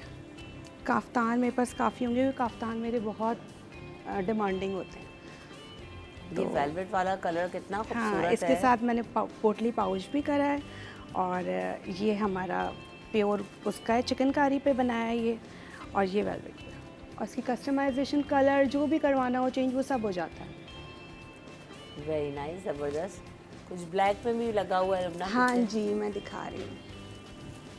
Black is always most favourite colour, her event में चल जाता हर है। इवेंट में चल जाता ये है। कुछ different- नीचे क्या है इसमें? इसके साथ मैंने नीचे लॉन्ग शर्ट है और अजार अजार अच्छा। अजार। इसके साथ मैंने नीचे अजार दिया है। ये देखिए, ये फैब्रिक क्या है लुबना? ये नेट है, नेट पे स्टोन्स हैं। ओह, वही मैं कहूँ कुछ अलग सा लग रहा है मुझे, कुछ समझ ये नहीं आ रहा। फैब्रिक यहाँ का है भी नहीं, ये इम्पोर्टेड फैब्रिक है, सारा दुबई का फैब्रिक है। अच्छा, दुबई में ना ये झलर मलर और ये सीक्वेंस उनको बहुत पसंद है। ये हाँ, स्टार्स, इसको क्या कहते हैं? स्टार्स है, सीक्वेंस है, सीक्वेंस है, स्टार्स है। ये मैंने देखा है दुबई शुबई में, दुबई या में बाहर भी अगर आप बहुत है। जैसे बाहर ममालिक के लोगों को कपड़े पहने हुए देखेंगे ना, तो उनका डिमांड ये होती है ऐसी चीज दो। यहाँ से भी हम भेज रहे होते तो हैं मेरा अपने जा फ्रेंड्स रहा में, होता है सारा, यूएस ही जा रहा होता है, दुबई जा रहा होता है, तो बाहर ऑब्वियसली वाले वो कहते जो हैं, डिमांड चमक रहा है वो दिखाओ। वहाँ पे असल में होता है कि हम लोग तो डिफरेंट डिफरेंट इवेंट्स में जाते रहते हैं, उन लोगों को इतनी कम कम मिलती हैं कि वो चाहते हैं कि ज़रा सी भी छोटी भी एक इवेंट हो तो वो उसमें बिल्कुल शादी वाला लुक और आए ईद उनका, पे भी खूब इस तरह के तैयार कपड़े हो। ना उनको चाहिए होते हैं। बिल्कुल बिल्कुल। वाओ, मतलब ये वहाँ पे sequence जैसे है। ढोलकी भी हो रही होती है तो मैंने सीक्वेंस की देखा है डिमांड सब आजकल फुल बहुत है। प्रॉपर। हम प्रॉपर तो पूरी ढोलकी मेहंदी में वाला। लॉन में भी चले जाते हैं कि यार चलो ढोलकी कुछ हल्का फुल्का पहन के जाएंगे। ये एक सीक्वेंस पर है, इसका स्ट्रेट लॉन्ग शर्ट विद अच्छा, स्ट्रेट ये पैंट। आजकल मैंने देखा है कि जो टू शेड है ना, ये साड़ीज में हाँ, और साड़ीज शर्ट्स में में, बड़ा शर्ट्स है, में, सीक्वेंस सिल्क में में और सिल्क में एकदम। अभी आपका भी टू टोन में है। मेरा भी टू टोन, ये जॉर्जेट है, ये अभी चल रहा है कि नहीं चल रहा? बहुत क्योंकि चल थोड़े रहा दिन पहले तक तो मैंने देखा था बहुत अभी भी दिन था। चल रहा है। जो आपके ऊपर अच्छा लग रहा है, विच सूट्स ऑन यू, वो सब फैशन है। हाँ, ये भी बात है सही। कुछ भी पहन लें आप। ये स्ट्रेट पैंट और दुपट्टे के साथ मैंने कराई है। बहुत प्यारा लग रहा है, ये भी जबरदस्त, वेरी नाइस। ये है साड़ी। अच्छा, अब हम ये भी बात करेंगे, ये जो काम वाले कपड़े हैं एक तो बहुत महंगे बनते हैं, ठीक है, आपने भी बताया। जैसे आपके पास क्या प्राइस रेंज है लुबना? मेरे प्राइस रेंज स्टार्ट होते हैं नियर अबाउट 35 अबव से स्टार्ट है। ठीक है, हाँ, और अगर कैजुअल हैं तो फिर वो 15,000 से भी स्टार्ट है, सही, depending on the work and fabric. Depending on the fabric, work and everything. अच्छा, अब एक और चीज़ है, ये जो कपड़े बनते हैं अब इनको संभालना एक मुश्किल काम है। एग्जैक्टली। और हर वक्त पहने भी नहीं जाते, पहने भी नहीं बिल्कुल। तो और ये हर वक्त अलमारियों में हैंग करो तो भी हर वक्त टकराते रहते हैं। तो वो इनको कैसे रखना है, इनकी हिफाजत कैसे करनी है, काले भी ना हो और जो है वो ठीक भी रहें? आप लोग क्या रेकमेंड करते हो नौरीन? एक तो जिपर में होने चाहिए बिल्कुल प्रॉपर, उसमें आप एक जिपर में 2 से 3 ड्रेसेस लगा सकते हैं, बिल्कुल भी ख़राब नहीं होते हैं क्योंकि उसमें कोई आपकी मिट्टी नहीं जा रही है और नमी नहीं होनी चाहिए। जैसे कराची का मौसम ऐसा है, कुछ अलमारियों में भी ऐसे सीलन बिल्कुल आजकल जैसे बारिश का मौसम मौसम है तो आप उसको थोड़ी थोड़ी देर के लिए खोल के रखें, हवा लगती रहे उसमें, सही। थोड़े थोड़े दिन के बाद पहले उनको आपने निकालें। देखा होगा हमारी अम्माएं जो हैं वो मलमल के दुपट्टों में काम वाले सूट करके फिर रखती बिल्कुल। थी, लेकिन अब तो एयर लॉक जिपर्स आ गए, आप उसमें इजीली रखें, एक दूसरे से टकराएंगे भी नहीं। या और नीम के जब अगर पत्ते आपने डाल दें वॉश थोड़े। कराना हो तो सिर्फ ड्राई क्लीन। मैंने अपनी अम्मी को देखा कि वो जिस तरह के जो गोटे वोटे वाले दुपट्टे होते हैं तो हाथ से भी तो लगाते थे, और बिल्कुल तो वो उनको सीधा करके उनको किसी गत्ते में पहले वो लपेट Exactly, और फिर वो सूट के मलमल साथ के and कपड़े then में रख दुपट्टों करके। में जो है ना उनको बांध के वो रखते रहे। उसके मैंने बाद कहा रखते- भाई, अब तो वो अभी air भी lock- निकालो तो वैसे ही निकल रहे थे। मैं कहती बिल्कुल, इसलिए पुराना जो काम है वो सब ख़राब भी नहीं होता है, बिल्कुल भी देखें आप। बिल्कुल ऐसे ही। और अब तो वो एयर लॉक जिपर्स वगैरह आ गए हैं, उसमें आप आराम से रखें जिप अच्छा, करें अगर और उनको रख जिपर्स में डाल के सूट केसेस वगैरह में रख दें तो खराब तो दें। नहीं नहीं? नहीं, बिल्कुल बिल्कुल भी भी नहीं। खराब नहीं होंगे। क्योंकि अलमारी में तो बड़ा मसला होता है भाई। अगर आप कितने कपड़े हैंग करेंगे अलमारी में? डेली वेयर वाले जैसे हम लोग हैं, जाने आने वाले, तो हमारा तो ऑलरेडी वार्डरोब में यही सब चीजें होती हैं कि अभी क्या पहनना है, कल क्या है, परसों क्या है, इस तरह। बिल्कुल तो नहीं, उसको भी सूट केसेस manage भी करना। सही रहते हैं, बिल्कुल आप उसमें बंद करके रख दें क्योंकि वो तो काफ़ी दिन में इस्तेमाल होते हैं अगर हैवी वर्क के हैं। बिल्कुल ऐसे ही, बिल्कुल ऐसे ही। अच्छा जी, तो नौरीन आपके पास क्या ऑप्शंस और बचे हैं, ज़रा वो भी दिखा देंगे? काफ़ी सारे कपड़े पीछे हैं अभी येलो में, और मुझे एक वो नज़र आ रहा है बड़ा डिफरेंट सा कलर है, वो ये लाइट पर्पल जो है, इसको क्या कहते हैं? कलर को कुछ कहते हैं, मूव भी कह सकती हैं इसको आप, मौव कलर ये, और इसके पीछे एक और है। ये इस तरह का है जैसे आजकल टीनेजर्स जो हैं वो इसके साथ क्यूलॉट्स हैं, उसमें भी गोटा लगा हुआ है और ऑर्गेन्जा का Lights दुपट्टा अभी है इसके साथ, और ये ऑर्गेन्जा का ही सूट है। सही सही। और ये सिल्क पे इसके साथ स्ट्रेट पैंट्स। अब ये कि हर कोई जो है बहुत हैवी वर्क नहीं चाह रहा होता है, लाइट पार्टी ये वेयर भी हो। वो डिफरेंट सा सिल्क है, ये कौन सा कॉटन सिल्क है ये भी, और इसका दुपट्टा जो है वो खादी नेट का है। ये भी कंफर्टेबल होता है ना कॉटन सिल्क बहुत पहनने में। कंफर्टेबल है, बहुत ज़्यादा। बहुत जैसे आप cool गर्मियों fabric में होता है cotton तंग हो रहे होते हैं कि हम हैवी भी ना पहने और कपड़ा भी ऐसा जो आपको रीजनेबल भी है, और ये शाइन मारता है ना तो थोड़ा इलीट भी लग रहा होता है ना। रीजनेबल भी होता है, बहुत रीजनेबल भी होता है। रीजनेबल भी है। इसमें देखिए इसमें भी जो है सारा सिल्वर और गोल्ड वर्क हुआ हुआ है, सीक्वेंस भी हैं और कंट्रास्टिंग जो है वो लगाया है रेशम। जबरदस्त। ये है जैसे ये भी लाइट पार्टी वेयर है, ये भी वही है ना सिल्क, ये भी कॉटन सिल्क है। आजकल इसकी काफ़ी डिमांड है। और इसके कलर्स बड़े मैंने देखा है, हाँ, इसके बहुत तरह के। अच्छे हैं, लाइट इसके में भी कलर बहुत बिल्कुल। रेंज है और डार्क में भी इनके पास बड़ी रेंज है और भाई जैसे cotton दुपट्टे होते हैं, अगर आप चाहें इसमें मैंने टेसल्स लगवाए हुए सारे, तो वो अच्छे रहते हैं कि वो दुपट्टे रुके रहते हैं, वरना फिर ये हो रहा होता है कि आप दुपट्टा हैवी हो रहा है, गिर रहा है, तो वो टेसल से अच्छा रहता है बिल्कुल। सिल्क। अच्छा ये जी। मेरे पास एक तो इसके ये दुपट्टे ड्रेस आप पे यहाँ लगाएं कामदानी, इसको, ताकि आपको आसानी हो। इसके दुपट्टे में कामदानी हुई हुई है सारी। या और ये इसमें भी है। ये कलर भी ना एवरग्रीन मरून, और एवरग्रीन, इसके साथ जो है भी ये आप नियॉन पहन लें, पीच किसी पहन भी रखा कॉम्बो है के मैंने। साथ आप पहन सकते हैं, किसी भी इसके दुपट्टे में combination जो है वो कामदानी है, इसमें भी टसल्स हैं लगे हुए हैं। दरअसल ये होम आपने खुद बनाए, नहीं ये मिल रहा है सब तो कुछ मैं- मार्केट में? मिलता है मार्केट में इजीली। अच्छी डिटेलिंग के साथ बना बहुत। हुआ है। अच्छा, मेरे टसल सारे मैं खुद बनवाती हूँ। अच्छा। हैंडमेड अब टसल खुद भी आपने हरे वो खुद भी टेलर भी बनाने पूरे का- बनाता है, सारे मार्केट में भी अवेलेबल हैं और टेलर भी। तो ये कि इसके साथ स्ट्रेट पैंट है क्योंकि ये लॉन्ग है और शर्ट, और इसके साथ जो ये फ्रंट ओपन है, तो स्ट्रेट पैंट इसके साथ है। कॉम्बिनेशन बहुत प्यारा है। अब ये जैसे कलर माइयों की दुल्हन है जो combinations बहुत अच्छे हैं हैवी ना, लड़कियां नहीं पहनना कंट्रास्ट चाहती, में अच्छा किया हुआ है। माइयों के कपड़े के वो लाइट चाहती हैं कि हों कुछ, इसमें गोटा वर्क हुआ हुआ है सारा। और इसका दुपट्टा जो है वो चुनरी का है, इसमें भी जो है वो सारी कामदानी हुई हुई चुनरी पर। और इसके साथ दुपट्टा straight pant। लगाएं, बहुत खूबसूरत लगेगा इसके साथ। बहुत खोलें इसको, दुपट्टे को हैंग कर दे साइड में, बहुत प्यारा लगेगा इसके साथ। इसके साथ लोअर क्या ले सकते इसके हैं? साथ पैंट है वैसे स्ट्रेट पैंट, सिगरेट पैंट्स, और इसमें भी गोटा वर्क हुआ हुआ है सारा, ये भी अच्छा लग रहा है माशाल्लाह। लाइट गोटा वर्क। ये कंफर्टेबल भी, जैसे वो क्योंकि बहुत ज़्यादा लड़कियां पहनी कभी भी हैवी नहीं रहती है ना, पहनना वो चाह रही पहनी होती भी हैं, रहती हैं 2-4 दिन तक दुल्हन उनको जो कहना बिल्कुल, तीन चार दिन बिल्कुल बना के पहने रखते रहती हैं, येलो वाला जो। और ये शिफॉन पे है, जैसे ये कॉटन सिल्क पे था, ये शिफॉन पे है। मुझे तो वो इतना प्यारा लग रहा है। ये मैं आप यहीं पे लगा रहने दे। सॉफ्ट एंड कंफर्टेबल कपड़ा मैं बिल्कुल, ढूंढती हूँ कि जाना इवेंट में और ये जाना है भी तो भाई pure- आप अच्छे भी लगे pure और silk आपको पे है ये। सुकून वाला भी हो। चुनरी भी प्योर सिल्क पे, आजकल इसका काफ़ी फैशन है, बिल्कुल ऐसे तो आप ये देख सकते हैं। और ज़बरदस्त। ये एक है जैसे आजकल निकाह की और एंगेजमेंट की इवेंट्स जो हैं उसमें लाइट कलर चल रहे हैं। ये वो भी इस तरह ये की वो भी शिफॉन पहनी है, होती प्योर मैंने लड़कियों को पैनल के देखा, साथ बात है ये। पत्ती वगैरह जब बिल्कुल, करते हैं ना जी, घर में तो बिल्कुल, थोड़ा उसमें- लाइट सा और बिल्कुल। लाइट से। और तरह के दुपट्टा साथ। भी इसका जो है वो डबल शेडेड है, ये सोफिस्टिकेटेड कंट्रास्ट भी बड़े लगी अच्छे है। करती हैं आप वैसे, बड़े हाँ, बस मेरे ये combination बहुत अच्छे हैं। डिफरेंट होते हैं, हाँ, अच्छा बस combination कलर है। से ही मुझे होता है सबसे ज़्यादा जो इफ़ेक्ट पड़ता है, बस कलर्स की वजह से लगता है कि मतलब आपको जो अट्रैक्ट कर रही होती हैं चीज़ें, कंट्रास्ट अच्छा होना चाहिए आपका, बस डिफरेंट है, यूनिक है। वरना उमूमन इसको मैंने मरून के साथ देखा है, हाँ, ग्रीन बिल्कुल। के साथ, मैंने इसके blue- साथ इंडिगो भी रखा, गोल्डन के साथ दुपट्टा ये भी रखा, मतलब डिफरेंट डिफरेंट जैसे होता है कि एक थीम है लाइट कलर की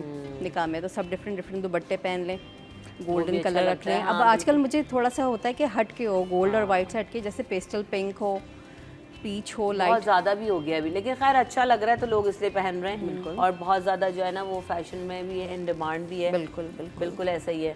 इस वक्त अब मौसम आहिस्ता आहिस्ता जो है ना ठंडक की तरफ भी जाएगा तो गर्मी का मसला भी हल हो जाएगा लोगों का, तो ज़्यादा कपड़े बनाना भी और लेना भी मेरे ख्याल से आसान हो जाते हैं। दुल्हनों को किस तरह के कंट्रास्ट एंड कॉम्बिनेशन अभी रेकमेंड कर रहे हैं आप लोग? Red is always in. हाँ, बारात में तो अच्छा ही लगता और कुछ लड़कियां होती हैं उन्हें सिर्फ रेड ही चाहिए होता है कि रेड ही पहन, लेकिन बट आजकल वाइट भी पहन रही हैं, है। हाँ, ये दोनों चल रहा है। वाइट ब्राइडल वाइट भी पहन रही लेकिन दुल्हन का वो बड़ा खूबसूरत लुक आता है यार बारात में ना। वलीमे में बिल्कुल। क्योंकि उमूमन लाइट पहनती लाइट हैं। आजकल वलीमे में तो फैशन है पेस्टल बहुत। कलर ही पहने जा रहे होते हैं, बट ये है कि रेड इज़ ऑलवेज इन और वाइट आजकल पहन रही हैं लड़कियां बहुत ज़्यादा। वाइट आजकल मेजेंटा भी है दुल्हन, अच्छा। मेजेंटा का बहुत magenta, थोड़ा और purple। उसको जो है वो आप डीप बिल्कुल कर दें तो वो भी बहुत खूबसूरत लग रहा है आजकल, वो भी फैशन में है काफ़ी यार दुल्हन। अभी वो किसी ड्रामे में भी मैंने देखा है, शायद कहीं किसी ने ना कुछ इस तरह का बारात dress की पहना है। दुल्हन मैजेंटा, आपने वो जब भी अच्छा बोला लगा था मुझे याद आया और कि उसके साथ जैसे आप कहा कंट्रास्ट देना चाहें वो बहुत खूबसूरत लगता है। एक ज़माना आया था कि मैजेंटा और ऑरेंज इतना कंट्रास्ट में इन था कि वो इतना लोगों ने पहना। अच्छा भी खैर वो उस वक्त लग रहा था कि बर्न्ट ऑरेंज समझे वो था साथ में उसके, हम्म, रस्ट टाइप का, और वो बहुत अच्छा लगता है। वो अच्छा लग रहा combination था भी। वो कंट्रास्ट भी, बिल्कुल ऐसा ही है। अच्छा तो अब ये जो कपड़े हैं, कैजुअल ड्रेसेस में भी आप लोग काम करते हैं या सिर्फ पार्टी वेयर आप नहीं, दोनों कैजुअल पे भी casual में करती हूँ भी। मैं काम। आजकल कैजुअल ड्रेसेस में क्या इन है? कैजुअल में कॉट सेट्स बहुत चल रहे हैं आजकल, और सेम पैंट सेम शर्ट, और लॉन्ग शर्ट्स बहुत इन हैं, short shirt with shalwar, baggy shalwar, Patiala, वो बहुत इन है आजकल। तो ये डिज़ाइन आपके इंटरनेट वगैरह पे पोस्ट करते हैं आप लोग, ये किस तरह से Exactly, ऑर्डर्स आते हैं? बिल्कुल। मेरा इंटरनेशनल स्क्रीन पे पूरा मेरा पेज है, और मेरे ज़ाहिर है ज़्यादातर बाहर जाते हैं कपड़े सारे, और ज़ाहिर पेज को फॉलो कर रहे हैं लोग, इंस्टा पे है, फेसबुक पे है काफ़ी किस नाम से? और फैब्रिकोलॉजी बाय नौरीन अब्बास है, और इंस्टा पे fabricology_NA। सही। और आप लुबना किस तरह से कर रही हैं? मेरा जमजमा पे बुटीक है, गैलरी बाय लीसेक, वहाँ पर होता है मेरा सारा स्टॉक, और उसके अलावा मेरा स्टॉक मियामी और कैलिफोर्निया जाता है सारा, और लुबना मुदस्सिर के नाम से मेरा पेज है, फेसबुक पे भी और इंस्टा पे भी। अच्छा, बाहर जो कपड़े जा रहे हैं वो किस तरह के ज़्यादातर लोग प्रेफर कर रहे होते हैं लुबना? डिफरेंट हैं। मियामी के मेरे क्लाइंट्स बिल्कुल अलग हैं, वो ट्रेंडी कपड़े मांग रहे होते हैं सारे, काफ्तान्स हो गए, शॉर्ट शर्ट्स हो गई, बैगी प्लाजोज हो गए, अच्छा। वो बिल्कुल अलग। और इधर जो कैलिफोर्निया वाले हैं उन्हें सारा प्योर चाहिए, प्योर अच्छा। फैब्रिक पे सारा काम चाहिए, हैंडवर्क चाहिए, तो ये है डिफरेंस है वहाँ पे भी। हाँ, वहाँ पे हैंडवर्क को भी बहुत ज़्यादा पसंद करते हैं और उनको अच्छा लगता है ये काम ना। आपकी मार्केट किस तरह की डिमांड करती है, आपके जो कस्टमर मेरे जो है, मैं तो ये प्योर पे बिल्कुल काम करती हूँ, मगर अब जैसे मैंने आजकल पे प्योर लॉन पे, जैसे वहाँ पे भी गर्मी काफ़ी होती है फ्लोरिडा वगैरह में, तो होता ये कि हैंडवर्क मैंने जैसे चिकनकारी आपने देखा होगा आजकल बहुत फैशन में है, तो चिकनकारी के और वो लखनवी काम के उस तरह के मैंने पूरे कुर्ते कपड़े बनवाए, मल्टी शेडेड उसमें धागे, तो वो काफ़ी बहुत ज़्यादा पसंद किया लोगों ने। अब उसमें के डिफरेंट कर सकते हैं आप, उसमें गोटा लगवा लिया, या उसकी सिलाई स्टिचिंग अच्छी होनी चाहिए बहुत। सही, बिल्कुल ऐसे ही। एक तो वाकई यार स्टिचिंग अच्छी होनी चाहिए, मैं कहती हूँ फैब्रिक अच्छा होना, तो आप कुछ भी पहनने अच्छे लग रहे हो। बिल्कुल। कि आपकी बॉडी के हिसाब से हो, कंफर्टेबल हो, खूबसूरत हो, स्टिचिंग अच्छी हुई भी हो, तो आपको अच्छा लग रहा होता है। Thank you so much Lubna, आपने वक्त दिया, नौरीन आपने वक्त दिया, आप दोनों का बहुत शुक्रिया। बहुत खूबसूरत ड्रेसेस लेकर आप लोग आए। अगर आप लोग भी ऑर्डर करना चाहते हैं तो दोनों ने बताया कि ऑनलाइन भी आप इनके डिज़ाइन दे सकते हैं और कस्टमाइज़ करा सकते हैं। इसी बात के साथ ब्रेक लेंगे, ब्रेक के बाद हाजिर होंगे अगले सेगमेंट में।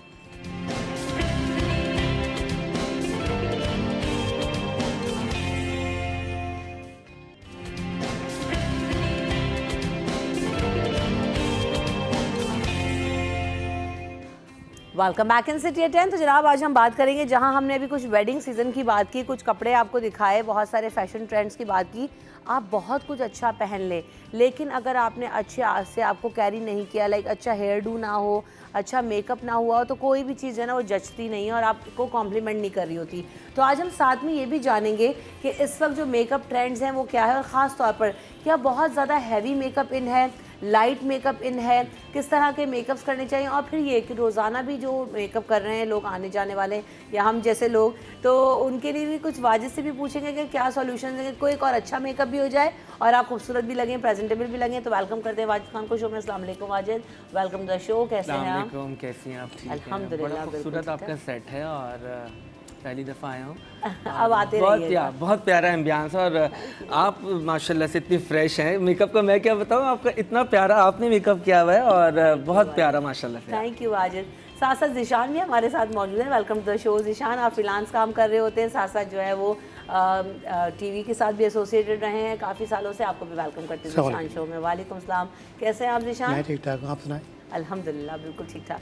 वाजिद, आज मैं सुबह मेकअप में कह रही थी कि यार ये रोज़ाना मेकअप करना एक बड़ा मसला है, और जना क्योंकि हम लोग तो रोज़ ही रोज़ कर रहे हैं, फिर ऑफिस जाने वाले लोग, उनको भी ज़ाहिर प्रेजेंटेबल लगना है, तो कुछ ना कुछ तो करना है। तो क्विक और इजी मेकअप कैसे हो सकता है वाजिद, और क्या बहुत हैवी मेकअप्स इन हैं, किस तरह के ट्रेंड्स हैं आजकल?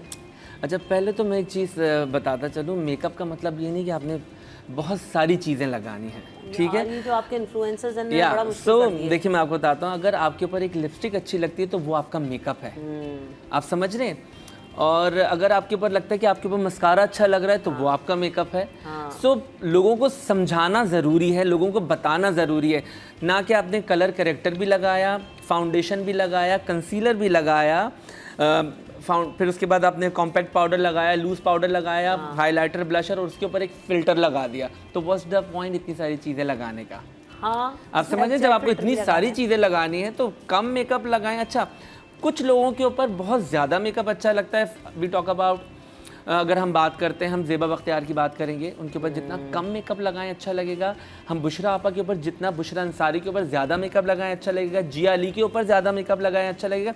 ये आपको पता होना चाहिए कि किसके ऊपर कितना मेकअप लगाना है। आप फाउंडेशन का सिलेक्शन जब सही करते हैं ना, तो क्या होता है कि मेकअप आपका ज़्यादा भी लगता है तो पता नहीं चलता, क्योंकि आपका नंबर ऑफ सिलेक्शन सही है फाउंडेशन का। आप समझ रहे ये हैं? भी तो नहीं समझ आ रहा होता है ना, अब वो ग्रे हो जाती है थोड़ी देर में। हाँ, बहुत तो वो सारी आप लड़कियों की जब भी आप फाउंडेशन खरीदें, सो क्या होता है कि अगर आपको लगता है कि आपको थोड़ा सा ब्राइट करना है अपनी फाउंडेशन को, आपका कलर डल है या आपको ब्राइट करना है, तो आप अपने हिसाब से ही फाउंडेशन लें, अपना स्किन टोन के हिसाब से फेस पे लगा के। यूजुअली लोग यहाँ देखते हैं, व्हेन आई बाय फाउंडेशन तो मैं फेस पे लगा के देखता हूँ, अपनी फेस पे लगा के देखता हूँ, ठीक है। फिर हाँ, अपने रंग का आपने शेड लिया। पाउडर जो होता है कॉम्पैक्ट पाउडर, एक टोन लाइट ले लें। अच्छा, लोग तो चिट्टा पाउडर ले लेते हैं। हाँ, एक टोन, हाँ, एक चिट्टा ले लें। अगर आपका ये फाउंडेशन और आपको अपने से थोड़ा सा ब्राइट करना है, बहुत ज़्यादा भी ब्राइट नहीं कि बिल्कुल 19 और 10 वाला फ़र्क हो जाए। सो आपने 19-20 वाला फ़र्क करना होता है। सो आपने क्या करना है कि अपनी फाउंडेशन थोड़ी सी डार्क रखनी है, पाउडर थोड़ा सा लाइट रखना है, और जब पाउडर और फाउंडेशन मिक्स होंगे तो एक नया शेड क्रिएट हो जाएगा। तो उसकी वजह से आपकी बेस ऑक्सीडाइज नहीं होगी, आपका रंग ग्रे नहीं होगा, आप डार्क नहीं लगेंगे। फिर जब ब्लशर आता है, हाइलाइटर आता है, तो वो एक नया टिंट बन जाता है और आपकी बेस जितना टाइम जाता है उतनी ग्लो होती है। अच्छा, बहुत सारे लोगों को मैंने ये भी देखा, जिशान के क्या कर रहे होते हैं कि जी मुंह पे तो आपने, जब हम डेली वेयर की बात करें, बीबी क्रीम या कोई फाउंडेशन जैसे भी वाजिद ने बताया लगा लिया आपने, गर्दन ऐसी छोड़ दी है, या आप जो है ना वो थोड़ी देर के बाद मुंह अलग और गर्दन, ये वेडिंग में भी मैंने देखा है। ये जिशान बताएंगे क्योंकि जिशान ने न्यूज़ का काम बहुत किया है और काफ़ी सालों किया है। यही तो ये ज़्यादा समझने वाली बात है कि अक्सर वो वाजिद की बात से मैं सहमत हूँ कि जब हम मेकअप की सही करेक्शन, सही टोन, हमारी ख़वातीन को माजत के साथ चिट्टा होने का बहुत शौक।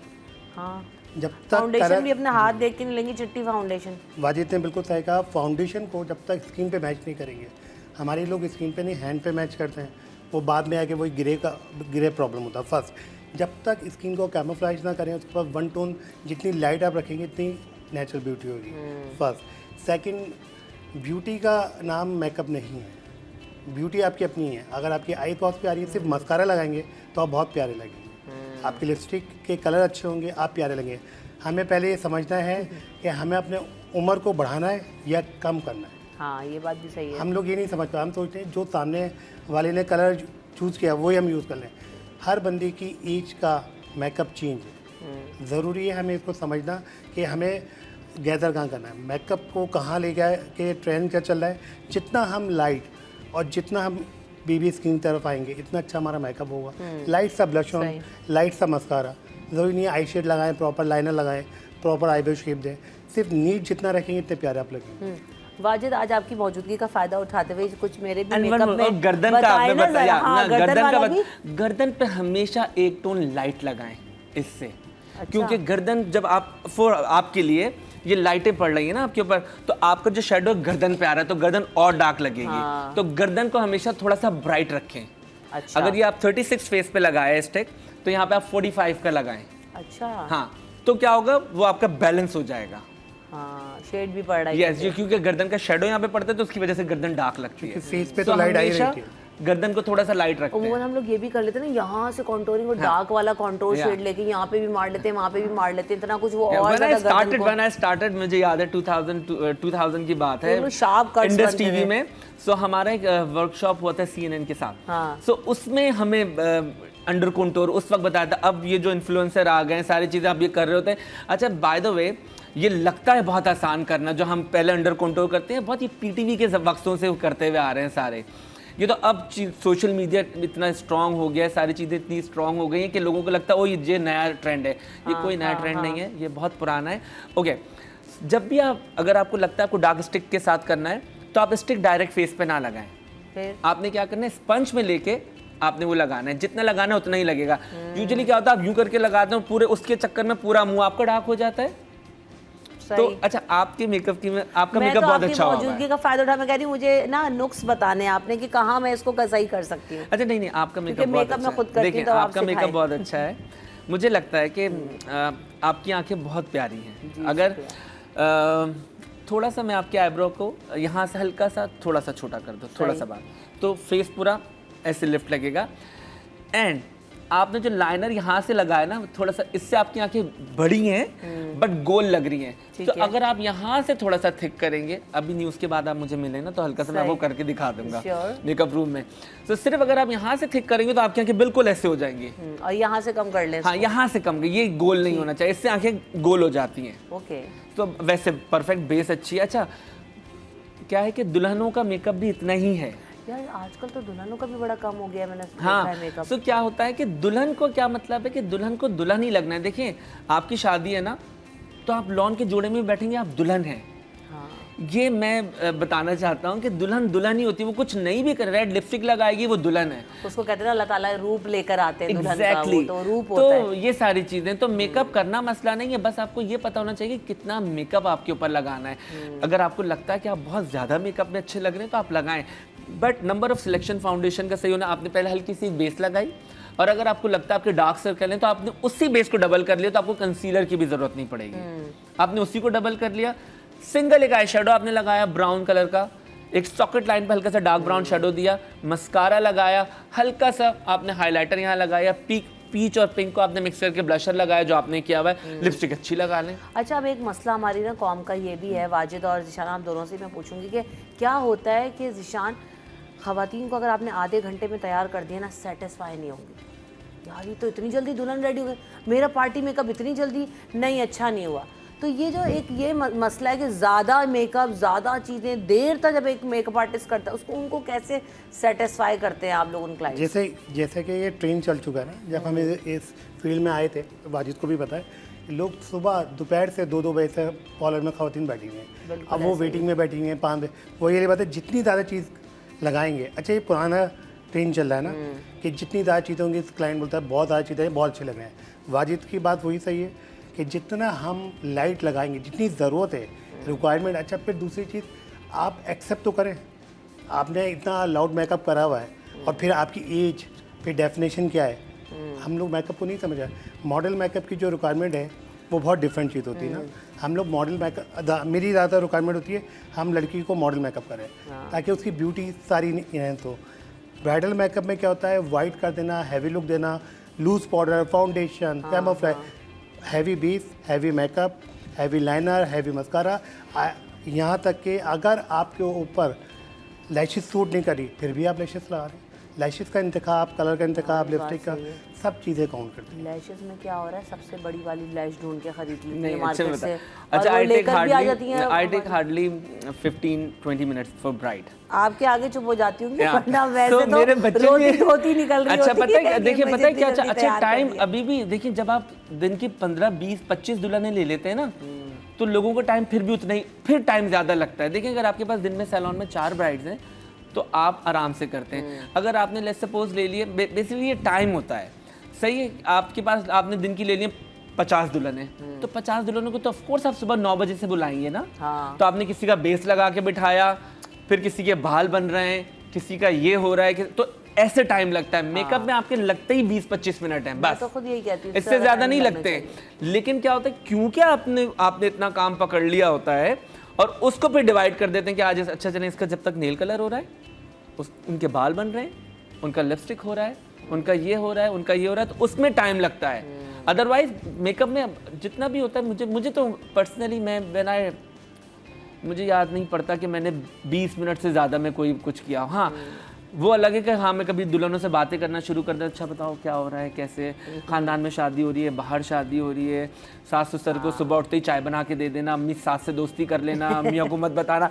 मैं तो इस तरीके की बातें भी बहुत होती हैं ताकि दुल्हन कंफर्टेबल हो जाए। बिल्कुल ऐसा ही है, बिल्कुल ज़रूरी है। लैश का इंतखाब ज़रा क्विकली ये भी बता दें वाजिद, क्योंकि टाइम भी थोड़ा सा है क्योंकि इतनी बड़ी बड़ी कम लैशेस शो ढूंढ कर ला टाइम रहे के लिए आपने मुझे क्यों बुलाया? ये तो आपको बड़ा मजा आ रहा है मुझे इस शो पे। हैं। अब हम आप घंटा भर बुलाएंगे और घंटा जी भर बैठ हाँ, के तो आप मैं बातें तो करते वैसे सोच रहा रहेंगे। डेमोन्स्ट्रेशन भी कुछ करके दिखा दूं आपको। अच्छा, अब लैश अगली बार जो है ना वाजिद को आप सुबह वाले उसमें जंग में बुलाएंगे और मैं ऐसे ही बस आ जाऊंगी और वाजिद से मेकअप करा दूंगी। सो लैश, अच्छा देखिए क्या होता है कि लैश आप जब भी लेते हैं ना, चाहे बड़ी लैश लें छोटी लैश लें, आपको काटना जरूर है उसको। वो गलत सलत भी तो कर आउटर जाती है। साइड्स नहीं, आप हमेशा जैसे ये इनर साइड कहते हैं, ये इनर साइड है और ये आउटर साइड है। सो मेक श्योर करें कि आप, लेट्स सपोज लोग बोलते हैं जी हमारी 2500 की लैशेस ली हैं और हम इसको नहीं काटेंगे। अच्छा, जब आप काटते नहीं है तो आपकी आंखें टेढ़ी मेढ़ी लगना शुरू हो जाती हैं। अच्छा, क्या होता है कि लैश लगाना मसला नहीं है, लैश बिल्कुल लगाएं। बड़ी लैशेस लगती हैं तो आपको बड़ी लगाएं, लेकिन आप उसको आउटर साइड से काट लें, 4-5 उसके जो स्टैंड होते हैं वो काट लें और लगाने के बाद उसको आपने एंड से ऐसे उठाना है, सही, तो उससे आपकी आंख खुल जाती है। अच्छा नहीं, मस्कारा पहले लगा लें, मस्कारा बाद में ना लगाएं। मस्कारा पहले लगा लें ताकि आपको पहले ही लिफ्ट मिल जाता है लैश के लिए। यस, जब आप उसके ऊपर लैश रखते हैं तो वो वजन से गिर जाती है। तो जब आपकी लैश पहले ही कड़क हुई भी होगी, आप अगर बुकरम लगा देते हैं तो आप देखते हैं गला कैसे कड़क हो जाता है, उसी तरीके से लैश आपकी कड़क हो जाएगी, हार्ड हो जाएगी। उसके ऊपर जब आप रखेंगे तो वो झुकेगी नहीं, तो आपकी आंखें वैसी खुली लगेंगी। ज़बरदस्त। तो बहुत सारी टिप्स मिली हम सबको अपने मेकअप के लिए भी, और जो मैं भी अपना मेकअप जो है ना ज़रा सीखती हूँ आज, जिससे कि क्या क्या बेहतर हो सकता है। Thank you so much for coming Zeeshan, आपका भी बहुत शुक्रिया। रमशा कमल और टीम को दीजिए इजाज़त, फिर हाजिर होंगे बहुत सारी टिप्स के साथ। अपना ख्याल रखिएगा, अल्लाह ने के बाद।